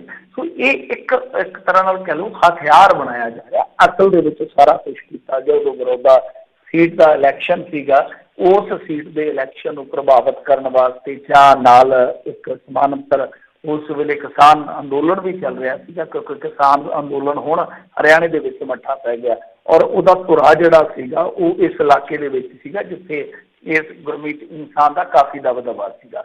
ਤਾਂ ਮੇਰਾ ਕਹਿਣ ਦਾ ਮਤਲਬ ਇਹੋ ਹੀ ਆ ਕਿ ਜੋ ਰਣਜੀਤ ਸਿੰਘ ਜੀ ਕਹਿ ਰਹੇ ਆ ਉਹ ਸਿਰਫ ਤੇ ਸਿਰਫ ਦੀਪਾ ਪੋਚੀਆ। ਅਸਲ ਦੇ ਵਿੱਚ ਇਹ ਸਾਰਾ ਮਾਜਰਾ ਜਿਹੜਾ ਉਹ ਖੱਟਰ ਸਰਕਾਰ ਦੀ ਮਨਜ਼ੂਰੀ ਤੋਂ ਬਿਨਾਂ, ਉਤਲੀਆਂ ਪ੍ਰਵਾਨਗੀਆਂ ਤੋਂ ਬਿਨਾਂ ਕਦੇ ਨੇਪਰੇ ਚੜਾਇਆ ਹੀ ਨਹੀਂ ਸੀ ਜਾ ਸਕਦਾ। ਬਿਲਕੁਲ, ਸਰਕਾਰਾਂ ਤਾਂ ਇੱਦਾਂ ਦੇ ਲੋਕਾਂ ਦੇ ਪਿੱਛੇ ਰਹਿੰਦੀਆਂ ਹੈ। ਅਤੇ ਅੱਗੇ ਗੱਲ ਕਰਦੇ ਗੁਰੂ ਗ੍ਰੰਥ ਸਾਹਿਬ ਦੀ, ਇੰਨੀ ਬੇਅਦਬੀ ਹੋਈ ਹੈ, ਇੰਨੀ ਹੋਈ ਆ, ਇੰਨਾ ਰੌਲਾ ਪਿਆ ਲੋਕਾਂ ਦੇ ਵਿੱਚ, ਪਰ ਹੁਣ ਵੀ ਇੱਕ ਸਰੂਪ ਅਟੈਚੀ ਦੇ ਵਿੱਚ ਪਾ ਕੇ ਅੰਮ੍ਰਿਤਸਰ ਤੋਂ ਪੁਣੇ ਜਾ ਰਿਹਾ ਸੀ ਵਿਅਕਤੀ ਨੂੰ ਗ੍ਰਿਫਤਾਰ ਕਰ ਲਿਆ। ਅੱਗੇ ਤੇ ਨਾਗਪੁਰ ਦਾ ਰੌਲਾ ਪੈਂਦਾ ਸੀਗਾ, ਉਦੋਂ ਬਹੁਤ ਵਿਵਾਦ ਹੋਇਆ। ਤੇ ਵੈਸੇ ਨਾਗਪੁਰ ਪੁਣੇ ਤੋਂ ਕੋਈ ਬਹੁਤਾ ਦੂਰ ਨਹੀਂ ਹੈ, ਹੁਣ ਪੁਣੇ ਦਾ ਨਾਮ ਆ ਗਿਆ, ਸਮਝ ਤੋਂ ਪਰੇ ਦੀ ਗੱਲ ਹੈ ਕਿ ਕੀ ਚੱਲਦਾ ਪਿਆ। ਵੈਸੇ ਜਦੋਂ ਇਹ ਖਬਰ ਆਈ ਆ, ਉਦੋਂ ਮੈਂ ਇੱਕ ਟੈਲੀਵਿਜ਼ਨ ਚੈਨਲ ਵੇਖ ਰਿਹਾ ਸੀਗਾ, ਉਹਨਾਂ ਨੇ ਦਾਅਵਾ ਕੀਤਾ ਕਿ ਅਸਲ ਦੇ ਵਿੱਚ ਨਾ ਇਹ ਜਿਸ ਆਟੋ ਤੇ ਲੈ ਕੇ ਆਏ ਸੀਗੇ ਅਟੈਚੀ ਨੂੰ, ਤਾਂ ਉਸ ਆਟੋ ਵਾਲੇ ਨੂੰ ਕਿਤੇ ਨਾ ਕਿਤੇ ਸ਼ੱਕ ਪੈ ਗਿਆ। ਉਹਨੇ ਸਵਾਲ ਕੀਤਾ ਤੇ ਉਹਨਾਂ ਨੇ ਸ਼ਾਇਦ ਦੱਸ ਵੀ ਦਿੱਤਾ, ਤਾਂ ਉਹਨੇ ਉਜ਼ਰ ਜਤਾਇਆ, ਉੱਥੇ ਇਤਰਾਜ਼ ਜਤਾਇਆ ਕਿ ਗਲਤ ਆ, ਇਹ ਮਰਿਆਦਾ ਦੇ ਤੁਸੀਂ ਅਨੁਸਾਰ ਨਹੀਂ ਚੱਲਦੇ, ਗਲਤ ਕਰ ਰਹੇ ਹੋ। ਤਾਂ ਮੁੜ ਕੇ ਕਹਿੰਦੇ ਆ ਕਿ ਅੰਮ੍ਰਿਤਸਰ ਏਅਰਪੋਰਟ 'ਤੇ ਜਾ ਕੇ ਜਦੋਂ ਸਕੈਨ ਵਗੈਰਾ ਕਰਦੇ ਤੁਸੀਂ ਬਿਹਤਰ ਜਾਣਦੇ ਹੋ, ਤਾਂ ਉਸ ਵੇਲੇ ਸ਼ੱਕ ਹੋਇਆ ਜਦੋਂ, ਤਾਂ ਫਿਰ ਇਹ ਸਾਰਾ ਜਿਹੜਾ ਭਾਂਡਾ ਜਿਹੜਾ ਉਹ ਭੱਜ ਗਿਆ। ਹੁਣ ਇਹ ਨਹੀਂ ਪਤਾ ਕਿ ਹੋ ਸਕਦਾ ਆਟੋ ਵਾਲੇ ਨੇ ਹੀ ਇਨਫੋਰਮ ਕਰ ਦਿੱਤਾ ਹੋਵੇ, ਤਾਂ ਬਾਅਦ ਵਿੱਚ ਤੁਹਾਨੂੰ ਪਤਾ ਹੀ ਅਥਾਰਟੀਆਂ, ਏਜੰਸੀਆਂ, ਪੁਲਿਸ ਵਾਲੇ ਜਿਹੜੇ ਆਪਣੇ ਨੰਬਰ ਬਣਾ ਲੈਂਦੇ ਆ। ਤੇ ਇਹ ਇੱਕ ਚੈਨਲ ਨੇ ਜਿਹੜੀ ਆਪਣੀ ਰਿਪੋਰਟ ਦਿੱਤੀ ਆ ਕਿ ਸ਼ੁਰੂਆਤੀ ਦੌਰ ਦੇ ਵਿੱਚ ਆਟੋ ਡਰਾਈਵਰ ਨੇ ਇਸ ਚੀਜ਼ ਨੂੰ ਭਾਂਪਿਆ ਜਾਂ ਇਸ ਚੀਜ਼ ਨੂੰ ਵੇਖਿਆ ਵਾ। ਹੁਣ ਇਹ ਜਿਹੜੇ ਦੋ ਵਿਅਕਤੀ ਆ, ਇਹਨਾਂ ਬਾਰੇ ਮੈਂ ਇੰਨਾ ਕੁ ਪਤਾ ਲਾ ਸਕਿਆ ਕਿ ਇਹ ਜਿਹੜਾ ਸਰੂਪ ਲੈ ਕੇ ਆਏ ਸਨ ਗੁਰੂ ਸਾਹਿਬ ਦਾ, ਇਹ ਮੋਗੇ ਤੋਂ ਲੈ ਕੇ ਆਏ ਸਨ। ਹੁਣ ਕਿਸ ਪਰਪਸ ਵਾਸਤੇ ਲੈ ਕੇ ਜਾ ਰਹੇ ਸਨ, ਕਿਹਨੇ ਮੰਗਾਇਆ ਸੀ ਔਰ ਕਿਹਨੇ ਦਿੱਤਾ। ਔਰ ਮੈਂ ਗੁਰੂ ਸਾਹਿਬ ਦੇ ਸਰੂਪ ਤੋਂ ਕੁਛ ਅੱਖਰ ਪੜ੍ਹਨ ਦਾ ਯਤਨ ਕੀਤਾ, ਜਿਹੜੇ ਵਿਜ਼ੂਅਲ ਚੱਲ ਰਹੇ ਸੀਗੇ ਟੈਲੀਵਿਜ਼ਨ ਚੈਨਲ 'ਤੇ, ਤਾਂ ਉਹਦੇ 'ਤੇ ਬਕਾਇਦਾ ਜੋ ਸਟਾਰਟਿੰਗ ਦੇ ਵਿੱਚ ਲਿਖਿਆ ਹੁੰਦਾ ਉਸੇ ਤਰ੍ਹਾਂ ਹੀ ਲਿਖਿਆ ਹੋਇਆ ਕਿ ਜੋ ਛਪਾਈ ਹੋਈ ਆ ਗੁਰਦੁਆਰਾ ਪ੍ਰਬੰਧਕ ਕਮੇਟੀ ਦੇ ਅਧੀਨ ਹੋਈ ਆ। ਤਾਂ ਇਹ ਆਪਣੇ ਆਪ ਦੇ ਵਿੱਚ ਇੱਕ ਬਹੁਤ ਵੱਡਾ ਸਵਾਲ ਰਹੇਗਾ ਕਿ ਜਿਸ ਵਿਅਕਤੀ ਨੇ ਮੋਗੇ ਤੋਂ ਦਿੱਤੇ ਆ ਉਹ ਕੌਣ ਸੀਗਾ। ਇਹ ਜਿਹੜੇ ਪਾਵਨ ਸਰੂਪ ਆ ਉਹ ਕਿੱਥੋਂ ਆਏ ਆ, ਕਿਸੇ ਘਰੋਂ ਨਿਕਲੇ ਜਾਂ ਗੁਰੂ ਘਰੋਂ ਨਿਕਲੇ। ਤੇ ਜੇ ਗੁਰੂ ਘਰੋਂ ਨਿਕਲੇ ਜਾਂ ਘਰੋਂ ਨਿਕਲੇ ਆ, ਕਿ ਉਸ ਵਿਅਕਤੀ ਨੂੰ ਪਤਾ ਨਹੀਂ ਹੈ ਕਿ ਅਗਲਾ ਬੰਦਾ ਕਿਵੇਂ ਲਿਜਾ ਰਿਹਾ ਹੈ। ਕਿਉਂਕਿ ਮੰਨ ਲਿਆ ਜਿਹੜਾ ਹੋ ਸਕਦਾ ਪੁਣੇ ਵਾਲਾ ਜਿਹੜਾ ਬੰਦਾ, ਹਾਲਾਂਕਿ ਇਹ ਸਿਰਫ ਤੇ ਸਿਰਫ ਮਨੋਕਲਪਨਿਕ ਗੱਲਾਂ ਨੇ, ਇਹਦੇ ਤੇ ਮੈਂ ਕੋਈ ਉਹ ਨਹੀਂ ਕਹਿੰਦਾ ਕਿ ਕੋਈ ਆਪਣੀ ਪੁਸ਼ਟੀ ਹੈ ਜਾਂ ਯਕੀਨ ਹੈ। ਹੁਣ ਦੇਖੋ ਗੱਲ ਇਹ ਆ ਕਿ ਜਿਹੜਾ ਬੰਦਾ ਇਸ ਤਰ੍ਹਾਂ ਪਾਵਨ ਸਰੂਪ ਉਹਨੂੰ ਹੈਂਡ ਓਵਰ ਕਰ ਰਿਹਾ, ਤਾਂ ਉਹਨੂੰ ਨਹੀਂ ਪਤਾ ਕਿ ਇਹ ਬੰਦਾ ਜਿਹੜਾ ਉਹ ਮਰਿਆਦਾ ਤੋਂ ਉਲਟ ਨਹੀਂ ਜਾ ਰਿਹਾ। ਕਿਉਂਕਿ ਆਪਾਂ ਦੇਖਦੇ ਹਾਂ ਨਾ ਕਿ ਜੇ ਗੁਰੂ ਘਰ ਤੋਂ ਆਪਾਂ ਆਪਣੇ ਘਰ ਦੇ ਵਿੱਚ ਪਾਵਨ ਸਰੂਪ ਲਿਆਉਣੇ ਹੁੰਦੇ ਆ, ਤਾਂ ਉਹਦੀ ਇੱਕ ਅੱਡ ਮਰਿਆਦਾ ਹੈ, ਉਹਦੀ ਇੱਕ ਅੱਡ ਮਰਿਆਦਾ ਹੈ। ਚਾਹੇ ਤੁਸੀਂ ਕਿਸੇ ਵੀ ਧਰਮ ਨੂੰ ਫੋਲੋ ਕਰਦੇ ਹੋ, ਅਸਲ ਮੈਟਰ ਜੇ ਤੁਸੀਂ ਉੱਥੇ ਪਾਵਨ ਸਰੂਪ ਲੈਣ ਜਾਂਦੇ ਹੋ ਤਾਂ ਤੁਹਾਨੂੰ ਉਸ ਮਰਿਆਦਾ ਦੇ ਅਨੁਸਾਰ ਹੀ। ਹੁਣ ਵੈਸੇ ਤਾਂ ਪਾਣੀ ਛਿੜਕਣ ਵਾਲਾ ਸਮਾਂ ਜਿਹੜਾ ਉਹ ਚਲੇ ਗਿਆ, ਕੱਚੇ ਰਾਹ ਬਚੇ ਨਹੀਂ, ਬਾਵਜੂਦ ਇਸ ਦੇ ਹਾਲੇ ਵੀ ਉਹ ਪਾਣੀ ਛਿੜਕਿਆ ਜਾਂਦਾ ਹੈ, ਪਾਣੀ ਛਿੜਕਿਆ ਜਾਂਦਾ ਹੈ। ਹੁਣ ਤੇ ਵੈਸੇ ਪਾਵਨ ਸਰੂਪ ਕਾਰਾਂ ਤੇ ਵੀ ਆ ਜਾਂਦੇ ਆ, ਰਬਾਬ ਦੀ ਰੇਖ ਤੇ ਵੀ ਪਾਣੀ ਛਿੜਕਿਆ ਜਾਂਦਾ ਹੈ। ਤੇ ਇਹ ਸਾਰੀਆਂ ਚੀਜ਼ਾਂ ਜਿਹੜੀਆਂ ਨੇ ਉਹ ਇਹ ਮਰਿਆਦਾ ਦੇ ਅਨੁਸਾਰ ਚੱਲਦੀਆਂ, ਔਰ ਲੋਕ ਉਸ ਮਰਿਆਦਾ ਨੂੰ ਹਾਲੇ ਵੀ ਫੋਲੋ ਕਰਦੇ। ਅਦਬ ਹੈ, ਸਤਿਕਾਰ ਆ ਪਾਵਨ ਸਰੂਪ ਦਾ। ਤਾਂ ਹੁਣ ਇਹ ਜਿਹੜੇ ਆਪਣੇ ਆਪ ਦੇ ਵਿੱਚ ਮੈਂ ਸਮਝਦਾ ਕਿ ਬੜਾ ਅਚੰਭਾ ਲੱਗਾ ਪਿਆ ਮੈਨੂੰ ਕਿ ਜਿਨ੍ਹਾਂ ਨੇ ਉਹ ਦਿੱਤੇ ਪਾਵਨ ਸਰੂਪ, ਕੀ ਉਹ ਮਰਿਆਦਾ ਤੋਂ ਅਣਜਾਣ ਸਨ? ਜੇ ਉਹ ਜਾਣੂ ਸਨ ਤੇ ਉਹਨਾਂ ਨੇ ਇਸ ਤਰ੍ਹਾਂ ਟੈਂਕੀ 'ਚ ਪਾਉਣ ਵਾਸਤੇ ਕਿਵੇਂ ਅਲਾਉ ਕਰ ਦਿੱਤੇ? ਫਿਰ ਇਹਦਾ ਮਤਲਬ ਹੈ ਕਿ ਕਿਤੇ ਨਾ ਕਿਤੇ ਸਭ ਤੋਂ ਪਹਿਲਾਂ ਉਹ ਵੀ ਬੰਦੇ ਨੂੜੇ ਜਾਣੇ ਚਾਹੀਦੇ। ਔਰ ਦੂਸਰਾ ਇਹ ਆ ਕਿ ਗਹੀਨ ਪੁੱਛਗਿੱਛ ਹੋਣੀ ਚਾਹੀਦੀ ਆ, ਮਹੀਨ ਪੁੱਛਗਿੱਛ ਹੋਣੀ ਚਾਹੀਦੀ ਆ ਕਿ ਪਾਵਨ ਸਰੂਪ ਇਹ ਕਾਹਦੇ ਵਾਸਤੇ ਲਿਜਾ ਰਹੇ ਸੀ। ਜੇ ਤੇ ਜਾ ਰਹੇ ਆ ਕਿ ਆਪਣੇ ਘਰ ਦੇ ਵਿੱਚ ਪ੍ਰਕਾਸ਼ ਕਰਨਾ ਜਾਂ ਗੁਰੂ ਘਰ ਦੇ ਵਿੱਚ ਪ੍ਰਕਾਸ਼ ਕਰਨਾ, ਫਿਰ ਤੇ ਮਰਿਆਦਾ ਤੋਂ ਜਾਣੂ ਹੋਣਗੇ, ਫਿਰ ਤੇ ਮਰਿਆਦਾ ਤੋਂ ਜਾਣੂ ਹੋਣਗੇ। ਫਿਰ ਇਹਨਾਂ ਨੇ ਕਿਉਂ ਐਸਾ ਕੀਤਾ? ਆਪਣੇ ਆਪ ਦੇ ਵਿੱਚ ਮੈਂ ਕਹੂੰਗਾ ਕਿ ਬੜਾ ਸੋਚਣ ਵਿਚਾਰਨ ਵਾਲਾ ਵਿਸ਼ਾ ਹੋਊਗਾ, ਖਾਸ ਤੌਰ ਤੇ ਸਿੱਖ ਕੌਮ ਵਾਸਤੇ। ਤੇ ਜੇ ਇਹਨਾਂ ਨੇ ਕਿਸੇ ਹੋਰ ਮੰਤਵ ਵਾਸਤੇ, ਚਲੋ ਉਹ ਇੱਕ ਕਾਲਪਨਿਕ ਗੱਲ ਹੈ, ਕਿਸੇ ਮੰਤਵ ਵਾਸਤੇ ਕਰਨਾ, ਤਾਂ ਉੱਥੇ ਫਿਰ ਜਿਹੜਾ ਦੂਸਰਾ ਬੰਦਾ ਹੈ ਉਹਦੀ ਵੀ ਪੁੱਛ ਗਿੱਛ ਜਿਹੜੀ ਹੈ ਛੇਤੀ ਤੋਂ ਛੇਤੀ ਫੜ ਕੇ ਕਰਨੀ ਚਾਹੀਦੀ ਹੈ। ਜੀ ਜੀ, ਜ਼ਰੂਰੀ ਆ, ਨਹੀਂ ਤਾਂ ਫਿਰ ਇੱਦਾਂ ਹੀ ਚੱਲਿਆ ਰਹੂਗਾ ਕੁਛ ਨਾ ਕੁਛ। ਅਤੇ ਅੱਗੇ ਬਹੁਤੀਆਂ ਜਿਹੜੀਆਂ ਇਹ ਪਾਰਟੀਆਂ ਉਹਨਾਂ ਦੀ ਗੁੰਡਾਗਰਦੀ ਬਹੁਤ ਆ। ਸ਼ਿਵ ਸੈਨਾ ਦੀ ਗੁੰਡਾਗਰਦੀ ਦੀ ਜੇ ਗੱਲ ਕਰੀਏ ਤਾਂ ਕਰਾਚੀ ਸਵੀਟਸ ਦਾ ਨਾਂ ਬਦਲਣ ਦਾ ਅਲਟੀਮੇਟਮ ਦਿੱਤਾ ਗਿਆ। ਹਾਂਜੀ ਦੇਖੋ, ਇਹ ਨਾ ਵੈਸੇ ਤਾਂ ਹੁਣ ਉੱਥੇ ਚਲੋ 3 ਪਾਰਟੀਆਂ ਦੀ ਰਲਵੀਂ ਮਿਲਵੀਂ ਸਰਕਾਰ ਚੱਲਦੀ ਆ। ਇਹ ਜਿਹੜੇ ਸ਼ਿਵ ਸੈਨਾ ਵਾਲੇ ਆ ਨਾ, ਇਹਨਾਂ ਦੀਆਂ ਜਿਹੜੀਆਂ ਪਹਿਲੀਆਂ ਸਰਕਾਰਾਂ ਦਾ ਜੇ ਤੁਸੀਂ ਇਤਿਹਾਸ ਵੇਖੋਗੇ, ਖਾਸ ਤੌਰ ਤੇ 90 ਦੇ ਦਹਾਕੇ ਦੇ ਵਿੱਚ ਜਦੋਂ ਇਹ ਰਲ ਗਏ, ਭਾਰਤੀ ਜਨਤਾ ਪਾਰਟੀ ਵਾਲੇ ਵੀ ਇਹਨਾਂ ਦੇ ਨਾਲ ਰਲ ਗਏ, ਬਾਬਰੀ ਮਸਜਿਦ ਲੀਕ ਦਿੱਤੀ ਗਈ। ਫਿਰ ਇੰਡੀਆ ਦੇ ਵਿੱਚ ਤੁਹਾਨੂੰ ਪਤਾ ਹੀ ਇੱਕ ਨਵੇਂ ਤਰ੍ਹਾਂ ਦੀ ਰਾਜਨੀਤੀ ਜਿਹੜੀ ਆ, ਜਿਹਨੂੰ ਆਪਾਂ ਹਿੰਦੂ ਤੋਂ ਵੀ ਰਾਜਨੀਤੀ ਕਹਿੰਦੇ ਆ, ਉਹ ਥੋੜ੍ਹੀ ਦਲੇਰ ਹੋਈ, ਥੋੜ੍ਹੀ ਮੁਖਰ ਹੋਈ। ਉਹਦਾ ਜਿਹੜਾ ਤੁਸੀਂ ਵੇਖੋਗੇ ਮੂੰਹ ਮੁਹਾਂਦਾ ਉਸ ਵੇਲੇ, ਤਾਂ ਉਸ ਵੇਲੇ ਜਿਹੜੀ ਇਹਨਾਂ ਦੀ ਸਰਕਾਰ ਚੱਲਦੀ ਸੀਗੀ ਨਾ, ਉਦੋਂ ਇੱਥੋਂ ਤੱਕ ਸੀਗਾ ਕਿ ਵਪਾਰੀ ਘਰੇ ਜਾਂਦੇ ਹੁੰਦੇ ਸੀ। ਜਦੋਂ ਉਦੋਂ ਠਾਕਰੇ ਵੱਡਾ ਚਾਹੁੰਦਾ ਹੁੰਦਾ ਸੀ ਤੇ ਦੱਸਦੇ ਜਾਂਦੇ ਉਹ ਗੱਡੀ ਤੇ ਹੁੰਦੇ ਸੀ, ਤੇ ਕਈ ਵਾਰ ਘਰੇ ਉਹ ਆਟੋ ਤੇ ਪਹੁੰਚਦੇ ਹੁੰਦੇ ਸੀ, ਮਤਲਬ ਕਿ ਮਹਿੰਗੀ ਗੱਡੀ ਦੀ ਚਾਬੀ ਵੀ ਉੱਥੇ ਰਖਾ ਲਈ ਜਾਂਦੀ ਸੀ। ਇਹ ਗੱਲਾਂ ਜਿਹੜੀਆਂ ਉਸ ਵੇਲੇ ਦੇ ਪੱਤਰਕਾਰ ਤੁਹਾਨੂੰ ਅੱਜ ਵੀ ਦੱਸ ਦੇਣਗੇ। ਅੱਜ ਵੀ ਇਹ ਗੱਲਾਂ ਜਿਹੜੀਆਂ ਉਹ ਤੁਹਾਨੂੰ ਕਿਤੇ ਨਾ ਕਿਤੇ ਔਨ ਰਿਕਾਰਡ ਮਿਲ ਜਾਣਗੀਆਂ। ਇਹ ਸਾਰਾ ਕੁਛ ਚੱਲਦਾ ਰਿਹਾ ਉਸ ਟਾਈਮ। ਬਹੁਤ ਵੱਡੇ ਵੱਡੇ ਮਹੀਨੇ ਲੈ ਜਾਂਦੇ ਸੀ ਬਿਲਡਰਾਂ ਤੋਂ। ਇਹ ਸਾਰੀਆਂ ਵਸੂਲੀਆਂ ਹੋਈਆਂ ਨੇ ਉਸ ਦੌਰ ਦੇ ਵਿੱਚ। ਪਰ ਰੌਲਾ ਇਹ ਆ ਕਿ ਹੁਣ ਅੱਜ ਤੇ ਜਿੱਦਾਂ ਕਹਿ ਲਓ ਕਿ ਇਹਨਾਂ ਦੇ ਨਾਲ ਭਾਰਤੀ ਜਨਤਾ ਪਾਰਟੀ ਵਾਲੇ ਹੈ ਜੀ। ਇੱਥੇ ਸਾਡੇ ਜਿਹੜੇ ਧਰਮ ਨਿਰਪੱਖਵਾਦੀ ਸੋਚ ਰੱਖਣ ਵਾਲੇ ਲੋਕ ਆ, ਉਹ ਵੀ ਦੋਗਲੇ ਆ। ਜੇ ਤੇ ਹੁਣ ਭਾਰਤੀ ਜਨਤਾ ਪਾਰਟੀ ਦੇ ਰਾਜ ਦੇ ਵਿੱਚ ਕਿਸੇ ਦੇ ਹੋਇਆ ਹੁੰਦਾ, ਇਹਨਾਂ ਨੇ ਨਾ ਜਾਣਾ ਸੀਗਾ, ਸੰਘ ਬਿਠਾਉਣ ਲੈਣਾ ਸੀਗਾ ਕਿ ਇਹ RSS ਇਸ ਤਰ੍ਹਾਂ ਕਰਦੀ ਹੈ, ਇਸ ਤਰ੍ਹਾਂ ਕਰਦੀ ਹੈ। ਹੁਣ ਉਹਨਾਂ ਦੇ ਰਾਜ ਦੇ ਵਿੱਚ ਕੰਮ ਸ਼ੁਰੂ ਹੋ ਗਿਆ, ਜਿੱਥੇ ਕਾਂਗਰਸ ਵੀ ਭਾਈ ਪਾ ਲਿਆ, ਜਿੱਥੇ ਸ਼ਰਦ ਪਵਾਰ ਦੀ ਪਾਰਟੀ ਵੀ ਭਾਈ ਪਾ ਲਿਆ, ਜਿਹੜੇ ਆਪਣੇ ਆਪ ਨੂੰ ਧਰਮ ਨਿਰਪੇਖਵਾਦੀ ਦੱਸਦੇ ਆ, ਉਹ ਆਪਣੇ ਆਪ ਨੂੰ ਲਿਬਰਲ ਦੱਸਦੇ ਆ, ਸੈਕੂਲਰ ਪਤਾ ਨਹੀਂ ਕੀ ਕੀ ਦੱਸਦੇ ਆ। ਤਾਂ ਉਹਨਾਂ ਬੰਦਿਆਂ ਨੂੰ ਵੀ ਚਲੋ, ਉਹ ਤੇ ਹੁਣ ਸਰਕਾਰ ਦੇ ਵਿੱਚ ਉਹਨਾਂ ਬੰਦਿਆਂ ਨੂੰ ਵੀ ਸ਼ਾਇਦ ਬੋਲਣ ਲੱਗਿਆ ਕੋਈ ਚੀਜ਼ ਹੋਊਗੀ, ਪਰ ਇਸ ਦੇਸ਼ ਦੇ ਜਿਹੜੇ ਲਿਬਰਲ ਬੰਦੇ ਆ ਜਾਂ ਸੈਕੂਲਰ ਬੰਦੇ ਆ, ਉਹਨਾਂ ਤੇ ਖੁੱਲ੍ਹ ਕੇ ਬੋਲਣ ਦੀ ਜ਼ਰੂਰਤ ਹੈ ਕਿ ਭਾਈ ਕਰਾਚੀ ਹੁਣ ਜਿੱਦਾਂ ਇਹ ਦੁਕਾਨ ਹੈ, ਜਿੰਨਾ ਕੁ ਮੈਂ ਜਾਣਦਾ, ਇਸ ਤਰ੍ਹਾਂ ਦੇ ਬਹੁਤ ਸਾਰੇ ਸਵੀਟ ਹਾਊਸ ਤੁਹਾਨੂੰ ਮਿਲ ਜਾਣਗੇ ਜਿਹੜੇ ਕਿ ਉਹ ਵਿਰਾਸਤੀ ਨਾਮ ਨਾਲ ਚੱਲਦੇ ਆ। ਇਹ ਤੁਹਾਨੂੰ ਮਹਾਰਾਸ਼ਟਰ 'ਚ ਵੀ ਮਿਲ ਜਾਣਗੇ ਕਿਉਂਕਿ ਸਿੰਧੀ ਲੋਕ ਉੱਥੇ ਬਹੁਤ ਨੇ। ਇਹ ਤੁਹਾਨੂੰ ਇੱਧਰ ਆਪਣੇ ਪੰਜਾਬ 'ਚ ਵੀ ਮਿਲ ਜਾਣਗੇ। ਲਾਹੌਰ ਬੁੱਕ ਸੈਂਟਰ ਹੁਣ ਲਾਹੌਰ ਤੋਂ ਉੱਧਰ ਰਹਿ ਗਿਆ। ਅੱਜ ਸਾਡੇ ਇੱਥੇ ਪਿੰਡਾਂ ਨੂੰ ਭੈਣ ਜੀ ਬੱਸ ਚੱਲਦੀ ਹੁੰਦੀ ਸੀ, ਉਹਦਾ ਨਾਮ ਸੀ ਲਾਹੌਰ ਸਰਕੋਤਾ ਬੱਸ ਸਰਵਿਸ। ਹੁਣ ਕੀ ਫੜ ਕੇ ਉਸ ਬੱਸ ਨੂੰ ਕੋਈ ਅੱਗ ਲਾ ਦੂਗਾ ਕਿ ਤੁਸੀਂ ਇੰਡੀਆ 'ਚ ਬੱਸ ਚਲਾ ਰਹੇ ਹੋ? ਉਹਨਾਂ ਦੇ ਜਜ਼ਬਾਤ ਜੁੜੇ ਆ, ਉਹਨਾਂ ਦੇ ਵੱਡ ਵਡੇਰੇ ਉੱਧਰੋਂ ਆਏ, ਉਹਨਾਂ ਨੇ ਲਿਖਿਆ। ਲਾਹੌਰ ਬੁੱਕ ਸੈਂਟਰ ਹਾਲੇ ਵੀ ਚੱਲਦਾ ਸਾਡੇ ਇੱਥੇ। ਕੀ ਤੁਸੀਂ ਉਸ ਬੁੱਕ ਸੈਂਟਰ ਨੂੰ, ਉਸ ਪਬਲੀਕੇਸ਼ਨ ਹਾਊਸ ਨੂੰ ਅੱਗ ਲਾ ਦਿਓਗੇ ਫੜ ਕੇ? ਉਹਨਾਂ ਦੇ ਜਜ਼ਬਾਤ ਜੁੜੇ ਆ। ਜਾਂ ਫਿਰ ਕਿਸੇ ਬੰਦੇ ਦੇ ਹਿਰਦੇ 'ਚੋਂ ਦਿਲ ਹੀ ਕੱਢ ਕੇ ਸੁੱਟ ਦਿਓ, ਕਿਉਂਕਿ ਉਹਨਾਂ ਦੇ ਹੁਣ ਜਿਵੇਂ ਸਾਡੇ ਵੱਡ ਵਡੇਰੇ ਆਏ ਆ, ਸਾਨੂੰ ਆਪਣਾ ਜਿਹੜਾ ਪਿਛਲਾ ਪਿੰਡ ਯਾਦ ਆਉਂਦਾ, ਅਸੀਂ ਉਹਨਾਂ ਦੇ ਨਾਲ ਜੁੜੇ ਹੋਏ ਆ, ਉੱਥੋਂ ਦੇ ਪਿੰਡ ਦੇ ਵਸਨੀਕਾਂ ਨਾਲ ਵੀ। ਤਾਂ ਕੀ ਸਾਡੇ ਦਿਲ ਦੇ ਵਿੱਚੋਂ ਕੱਢ ਕੇ ਤੁਸੀਂ ਸੁੱਟ ਦਿਓ ਕਿ ਮੋਹ ਮੁਹੱਬਤ? ਐਸਾ ਨਹੀਂ ਹੁੰਦਾ, ਐਸਾ ਨਹੀਂ ਹੁੰਦਾ, ਔਰ ਹੋਣਾ ਵੀ ਨਹੀਂ ਚਾਹੀਦਾ। ਕਿ ਉੱਥੇ ਚਲੇ ਗਏ ਆ ਕਿ ਤੁਹਾਨੂੰ ਪਿਆਰ ਸਤਿਕਾਰ ਨਾਲ ਆਖਦੇ ਆ ਕਿ ਇਹ ਹੁਣ ਤੁਸੀਂ ਇੰਡੀਆ 'ਚ ਆ ਕੇ ਬਿਜ਼ਨਸ ਜਮ ਕੇ ਕਰੋ, ਪਰ ਕਰਾਚੀ ਵਾਲਾ ਨਾਮ ਨਾ ਰੱਖੋ। ਕਮਾਲ ਦੀ ਗੱਲ ਆ, ਕਮਾਲ ਦੀ ਗੱਲ ਹੈ ਕਿ ਕੋਈ ਨੋਟੀਫਿਕੇਸ਼ਨ ਜਾਰੀ ਹੋਇਆ ਜਾਂ ਤਾਂ ਤੁਸੀਂ ਨੋਟੀਫਾਈਡ ਕਰ ਦਿਓ ਇਸ ਚੀਜ਼ ਨੂੰ ਕਿ ਤੁਸੀਂ ਨਾ ਹੀ ਨਹੀਂ ਰੱਖ ਸਕਦੇ। ਕੱਲ੍ਹ ਜੇ ਤੁਸੀਂ ਆਖੋਗੇ ਕਈਆਂ ਦੇ ਨਾਮ ਦੇ ਮਗਰ ਧਾਕਾ ਲੱਗਦਾ, ਤੇ ਤੁਸੀਂ ਇਹ ਵੀ ਹਟਾ ਦਿਓ ਕਿਉਂਕਿ ਇਹ ਮੁਸਲਮਾਨਾਂ ਦਾ ਸ਼ਹਿਰ ਹੈ ਬੰਗਲਾਦੇਸ਼ ਦਾ। ਇਹ ਟੋਟਲੀ ਬੇਹੂਦਾ ਗੱਲਾਂ ਨੇ, ਵਾਹੀਆਤ ਇੰਡੀਆ ਦੇ ਵਿੱਚ ਇਸ ਵੇਲੇ ਮੈਂ ਕਹੂੰ ਲੈਕਚਰ ਇਸ ਵੇਲੇ ਸੋਚ ਨਾਲ ਕੰਮ ਕੀਤਾ ਜਾ ਰਿਹਾ। ਔਰ ਕਮਾਲ ਦੀ ਗੱਲ ਹੈ ਕਿ ਜਿਵੇਂ ਜਿਵੇਂ ਇਹ ਯੁੱਗ ਅੱਗੇ ਵੱਧ ਰਿਹਾ ਹੈ, ਜਿਵੇਂ ਜਿਵੇਂ ਅਸੀਂ ਤਰੱਕੀਸ਼ੁਦਾ ਹੋ ਰਿਹਾ, ਤਿਵੇਂ ਤਿਵੇਂ ਕੱਟੜਵਾਦਤਾ ਜਿਹੜੀ ਇੰਡੀਆ ਦੇ ਵਿੱਚ ਚਾਲੂ ਹੋ ਰਹੀ ਹੈ। ਮੇਰੇ ਕਹਿਣ ਦਾ ਮਤਲਬ ਹੈ ਕਿ ਸ਼ਰਦ ਪਵਾਰ ਨੂੰ ਵੀ ਹੁਣ ਬੋਲਣਾ ਚਾਹੀਦਾ, ਜਿਹੜੇ ਰਾਹੁਲ ਗਾਂਧੀ ਹੋ ਰਹੀ ਆ ਉਹਨਾਂ ਨੂੰ ਵੀ ਬੋਲਣਾ ਚਾਹੀਦਾ। ਔਰ ਜਿਹੜੇ ਇਸ ਦੇਸ਼ ਦੇ, ਮੈਂ ਜਿਵੇਂ ਕਿਹਾ ਕਿ ਸੈਂਟਰਲਿਸਟ ਨੇ, ਲਿਬਰਲ ਨੇ, ਧਰਮ ਨਿਰਪੱਖਵਾਦੀ ਨੇ, ਉਹਨਾਂ ਨੂੰ ਹੁਣ ਤੋਂ ਬੋਲਣਾ ਸ਼ੁਰੂ ਕਰ ਦੇਣਾ ਚਾਹੀਦਾ, ਨਹੀਂ ਤਾਂ ਉੱਥੇ ਫਿਰ ਕੰਮ ਸ਼ੁਰੂ ਉੱਥੇ ਕਰ ਦੇਣਗੇ ਮਹਾਰਾਜ। ਜੀ ਜੀ ਬਿਲਕੁਲ, ਲੱਗਦਾ ਹੈ ਕਿ ਲੋਕੀ ਆਪਣੇ ਸ਼ਹਿਰ ਦੇ ਵਿੱਚੋਂ ਬਾਹਰ ਨਿਕਲ ਕੇ ਨਹੀਂ ਦੇਖਿਆ। ਅਮਰੀਕਾ, ਕਨੇਡਾ, ਇੰਗਲੈਂਡ ਲੈ ਲਓ, ਸਾਰੇ ਪੰਜਾਬ ਵਾਲੇ, ਇੰਡੀਆ ਵਾਲੇ ਨਾ ਚੱਲਦੇ ਆਪੋ ਆਪੋ ਆਪਣੇ ਬਿਜ਼ਨਸ 'ਤੇ। ਅਤੇ ਅੱਗੇ ਗੱਲ ਕਰਦੇ ਹਾਂ, ਨੱਡਾ ਵੱਲੋਂ 10 ਜ਼ਿਲ੍ਹਾ ਦਫ਼ਤਰਾਂ ਦਾ ਇੱਕ ਉਦਘਾਟਨ ਕੀਤਾ ਜਾਣਾ ਸੀ, ਵਰਚੁਅਲ ਉਦਘਾਟਨ, ਉਹ ਪ੍ਰੋਗਰਾਮ ਮੁਲਤਵੀ। ਹਾਂਜੀ, ਇਹਨਾਂ ਨੇ ਮੁਲਤਵੀ ਕਰ ਦਿੱਤਾ ਕਿਉਂਕਿ ਅਗਾਊਂ ਹੀ ਐਲਾਨ ਹੋ ਗਿਆ ਸੀ, ਅਗੇਤਾ ਐਲਾਨ ਹੋ ਗਿਆ ਸੀਗਾ ਕਿ ਤੁਹਾਡਾ ਵਿਰੋਧ ਜਿਹੜਾ ਬੜਾ ਠੋਕਵਾਂ ਕਰਾਂਗੇ। ਤੇ ਰਾਜੇਵਾਲ ਨੇ ਵੀ ਕਹਿ ਦਿੱਤਾ ਸੀ, ਵੈਸੇ ਰਵਨੀਤ ਬਿੱਟੂ ਵੀ ਕਹਿੰਦਾ ਮੈਂ ਵੀ ਕਰੂੰਗਾ। ਚਲੋ ਸਾਰਿਆਂ ਦਾ ਹੱਕ ਬਣਦਾ ਜੀ ਕਿ ਸਾਰੇ ਰਾਂਝਾ ਰਾਜੀ ਕਰ ਲੈਣ, ਕੋਈ ਫਰਕ ਨਹੀਂ ਪੈਂਦਾ।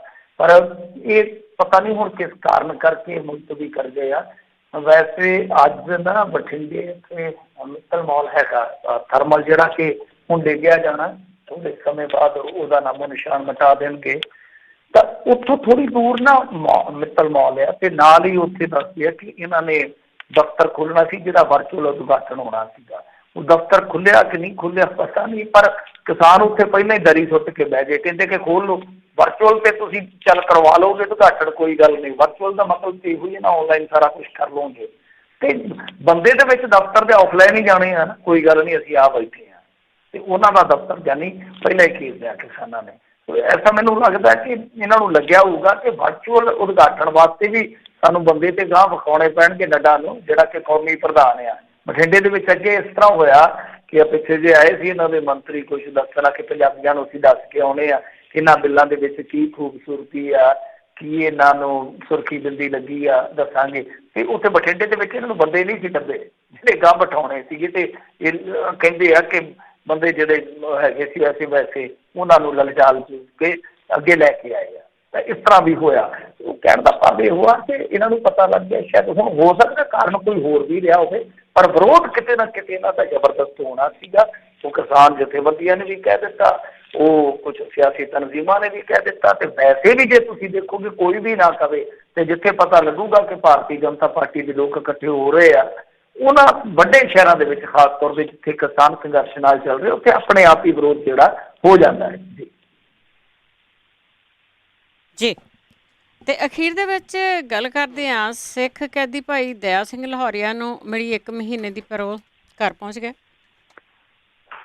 ਹਾਂਜੀ ਹਾਂਜੀ, ਇਹਨਾਂ ਦਾ ਪਿੰਡ ਸ਼ਾਇਦ ਮੇਰੇ ਖਿਆਲ ਦੇ ਨਾਲ ਸੰਦੌੜ ਦੇ ਲਾਗੇ ਆ, ਜੇ ਮੈਂ ਵੀ ਭੁੱਲਦਾ ਤਾਂ ਸੰਦੌੜ ਦੇ ਲਾਗੇ ਆ। ਤੇ 97 'ਚ ਇਹਨਾਂ ਨੂੰ ਇਹਨਾਂ ਦੀ ਧਰਮ ਪਤਨੀ ਦੇ ਨਾਲ US ਦੇ ਵਿੱਚੋਂ ਸ਼ਾਇਦ ਲਿਆਂਦਾ ਗਿਆ ਸੀਗਾ, ਇੰਨੀ ਕੁ ਮੈਨੂੰ ਜਾਣਕਾਰੀ ਆ।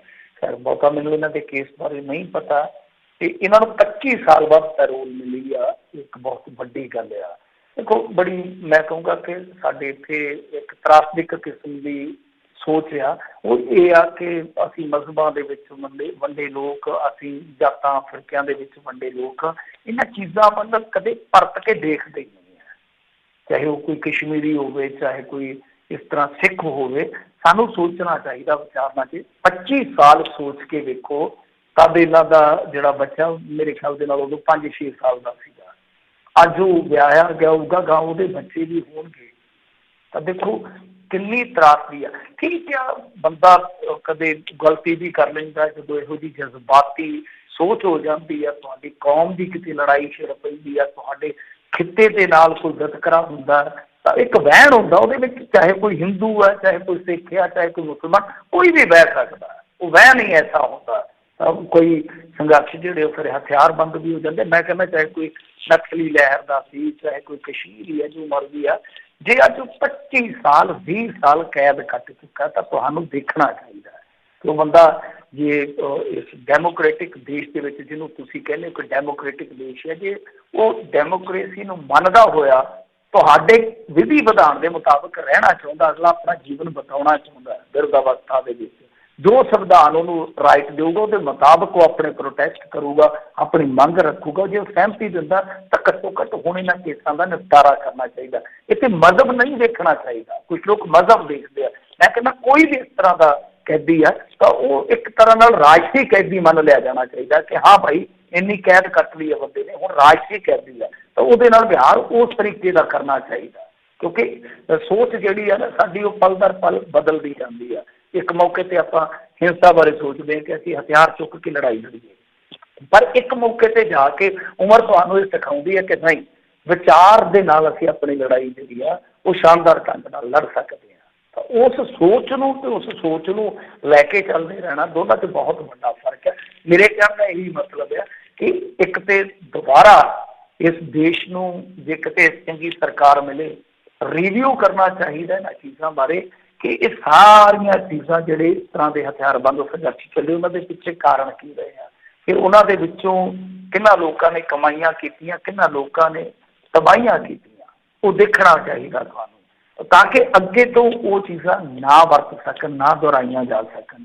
ਫਿਰ ਸਭ ਤੋਂ ਵੱਡੀ ਗੱਲ ਹੈ ਕਿ ਜਿਹੜੇ ਇਸ ਤਰ੍ਹਾਂ ਦੇ ਮੈਂ ਜਿਵੇਂ ਕਹਿ ਰਿਹਾ ਕਿ ਉਹ ਲੋਕ ਜਿਹੜੇ ਹਾਲੇ ਵੀ ਇਸ ਤਰ੍ਹਾਂ ਪਿਸ ਰਹੇ ਨੇ, ਉਹਨਾਂ ਨੂੰ ਥੋੜ੍ਹੀ ਬਹੁਤ ਰਹਿਤ ਜੇ ਤੁਸੀਂ ਉਮਰ ਦੇ ਅਖੀਰਲੇ ਪੜਾਅ 'ਤੇ ਦੇ ਦਿਓਗੇ ਤਾਂ ਕੋਈ ਫਰਕ ਨਹੀਂ ਪੈਣ ਲੱਗਾ। ਹਾਂ, ਜੋ ਤੁਸੀਂ ਫਾਰਮੈਲਿਟੀ ਕਰਨੀ ਚਾਹੁੰਦੇ ਹੋ ਲਿਖਤੀ ਲੈ ਲਓ, ਜੋ ਮਰਜ਼ੀ ਕਰ ਲਓ। ਵੈਸੇ ਵੀ ਤੇ ਜੇ ਹੁਣ ਪੈਰੋਲ 'ਤੇ ਆਏ ਆ ਤੇ ਜ਼ਮਾਨਤ ਭਰ ਕੇ ਆਏ ਹੋਣਗੇ, ਇੱਕ ਬੌਂਡ ਭਰ ਕੇ ਆਏ ਹੋਣਗੇ, ਤੇ ਜੇ ਉਹ ਪੱਕੇ ਤੌਰ 'ਤੇ ਪੈਰੋਲ ਜਿਹੜੀ ਆ ਉਹ ਰੈਗੂਲਰ ਹੀ ਕਰ ਦਿੱਤੀ ਜਾਵੇ ਉਹਨਾਂ ਦੀ ਕਿ ਹਾਂ ਤੁਹਾਡੀ ਪੈਰੋਲ ਰੈਗੂਲਰ ਹੈ, ਜੇ ਤੁਸੀਂ ਜਦ ਤੱਕ ਗਲਤੀ ਨਹੀਂ ਕਰੋਗੇ ਤਦ ਤੱਕ ਤੁਹਾਡੀ ਪੈਰੋਲ ਤੁਹਾਨੂੰ ਮਿਲੀ ਹੋਈ ਆ, ਤਾਂ ਬੌਂਡ ਹੀ ਭਰਾਉਣਾ, ਤਾਂ ਬੌਂਡ ਤੁਹਾਡੇ ਕੋਲ ਹੈਗਾ ਹੀ ਆ, ਕੋਈ ਵੱਡੀ ਗੱਲ ਨਹੀਂ ਹੈਗੀ ਜੀ। ਉਹ ਤਾਂ ਜੇ ਮਨਸ਼ਾ ਹੋਊਗੀ ਉਹਨਾਂ ਦੀ ਤਾਂ ਹੀ ਆ। ਬਹੁਤ ਬਹੁਤ ਧੰਨਵਾਦ ਮੈਟਰ ਗੁਰਸਰੀਆ ਜੀ। ਜੀ ਸ਼ੁਕਰੀਆ। ਸਤਿ ਸ਼੍ਰੀ ਅਕਾਲ ਜੀ। ਸਰੋਤਿਓ, ਇਹ ਸਨ ਮੈਂਟੂ ਗੁਰਸਰੀਆ ਜੀ, ਸਾਡੇ ਨਾਲ ਜੁੜਦੇ ਨੇ, ਕਰਦੇ ਨੇ ਖਬਰਾਂ। ਇਸੇ ਦੇ ਨਾਲ ਸਾਡਾ ਅੱਜ ਦਾ ਬੁਲਟਨ ਇੱਥੇ ਹੀ ਸਮਾਪਤ। ਬਲਵਿੰਦਰ ਕੌਰ ਵੱਲੋਂ ਆਪ ਸਭ ਨੂੰ ਹੀ ਪਿਆਰ ਭਰੀ ਸਤਿ ਸ਼੍ਰੀ ਅਕਾਲ।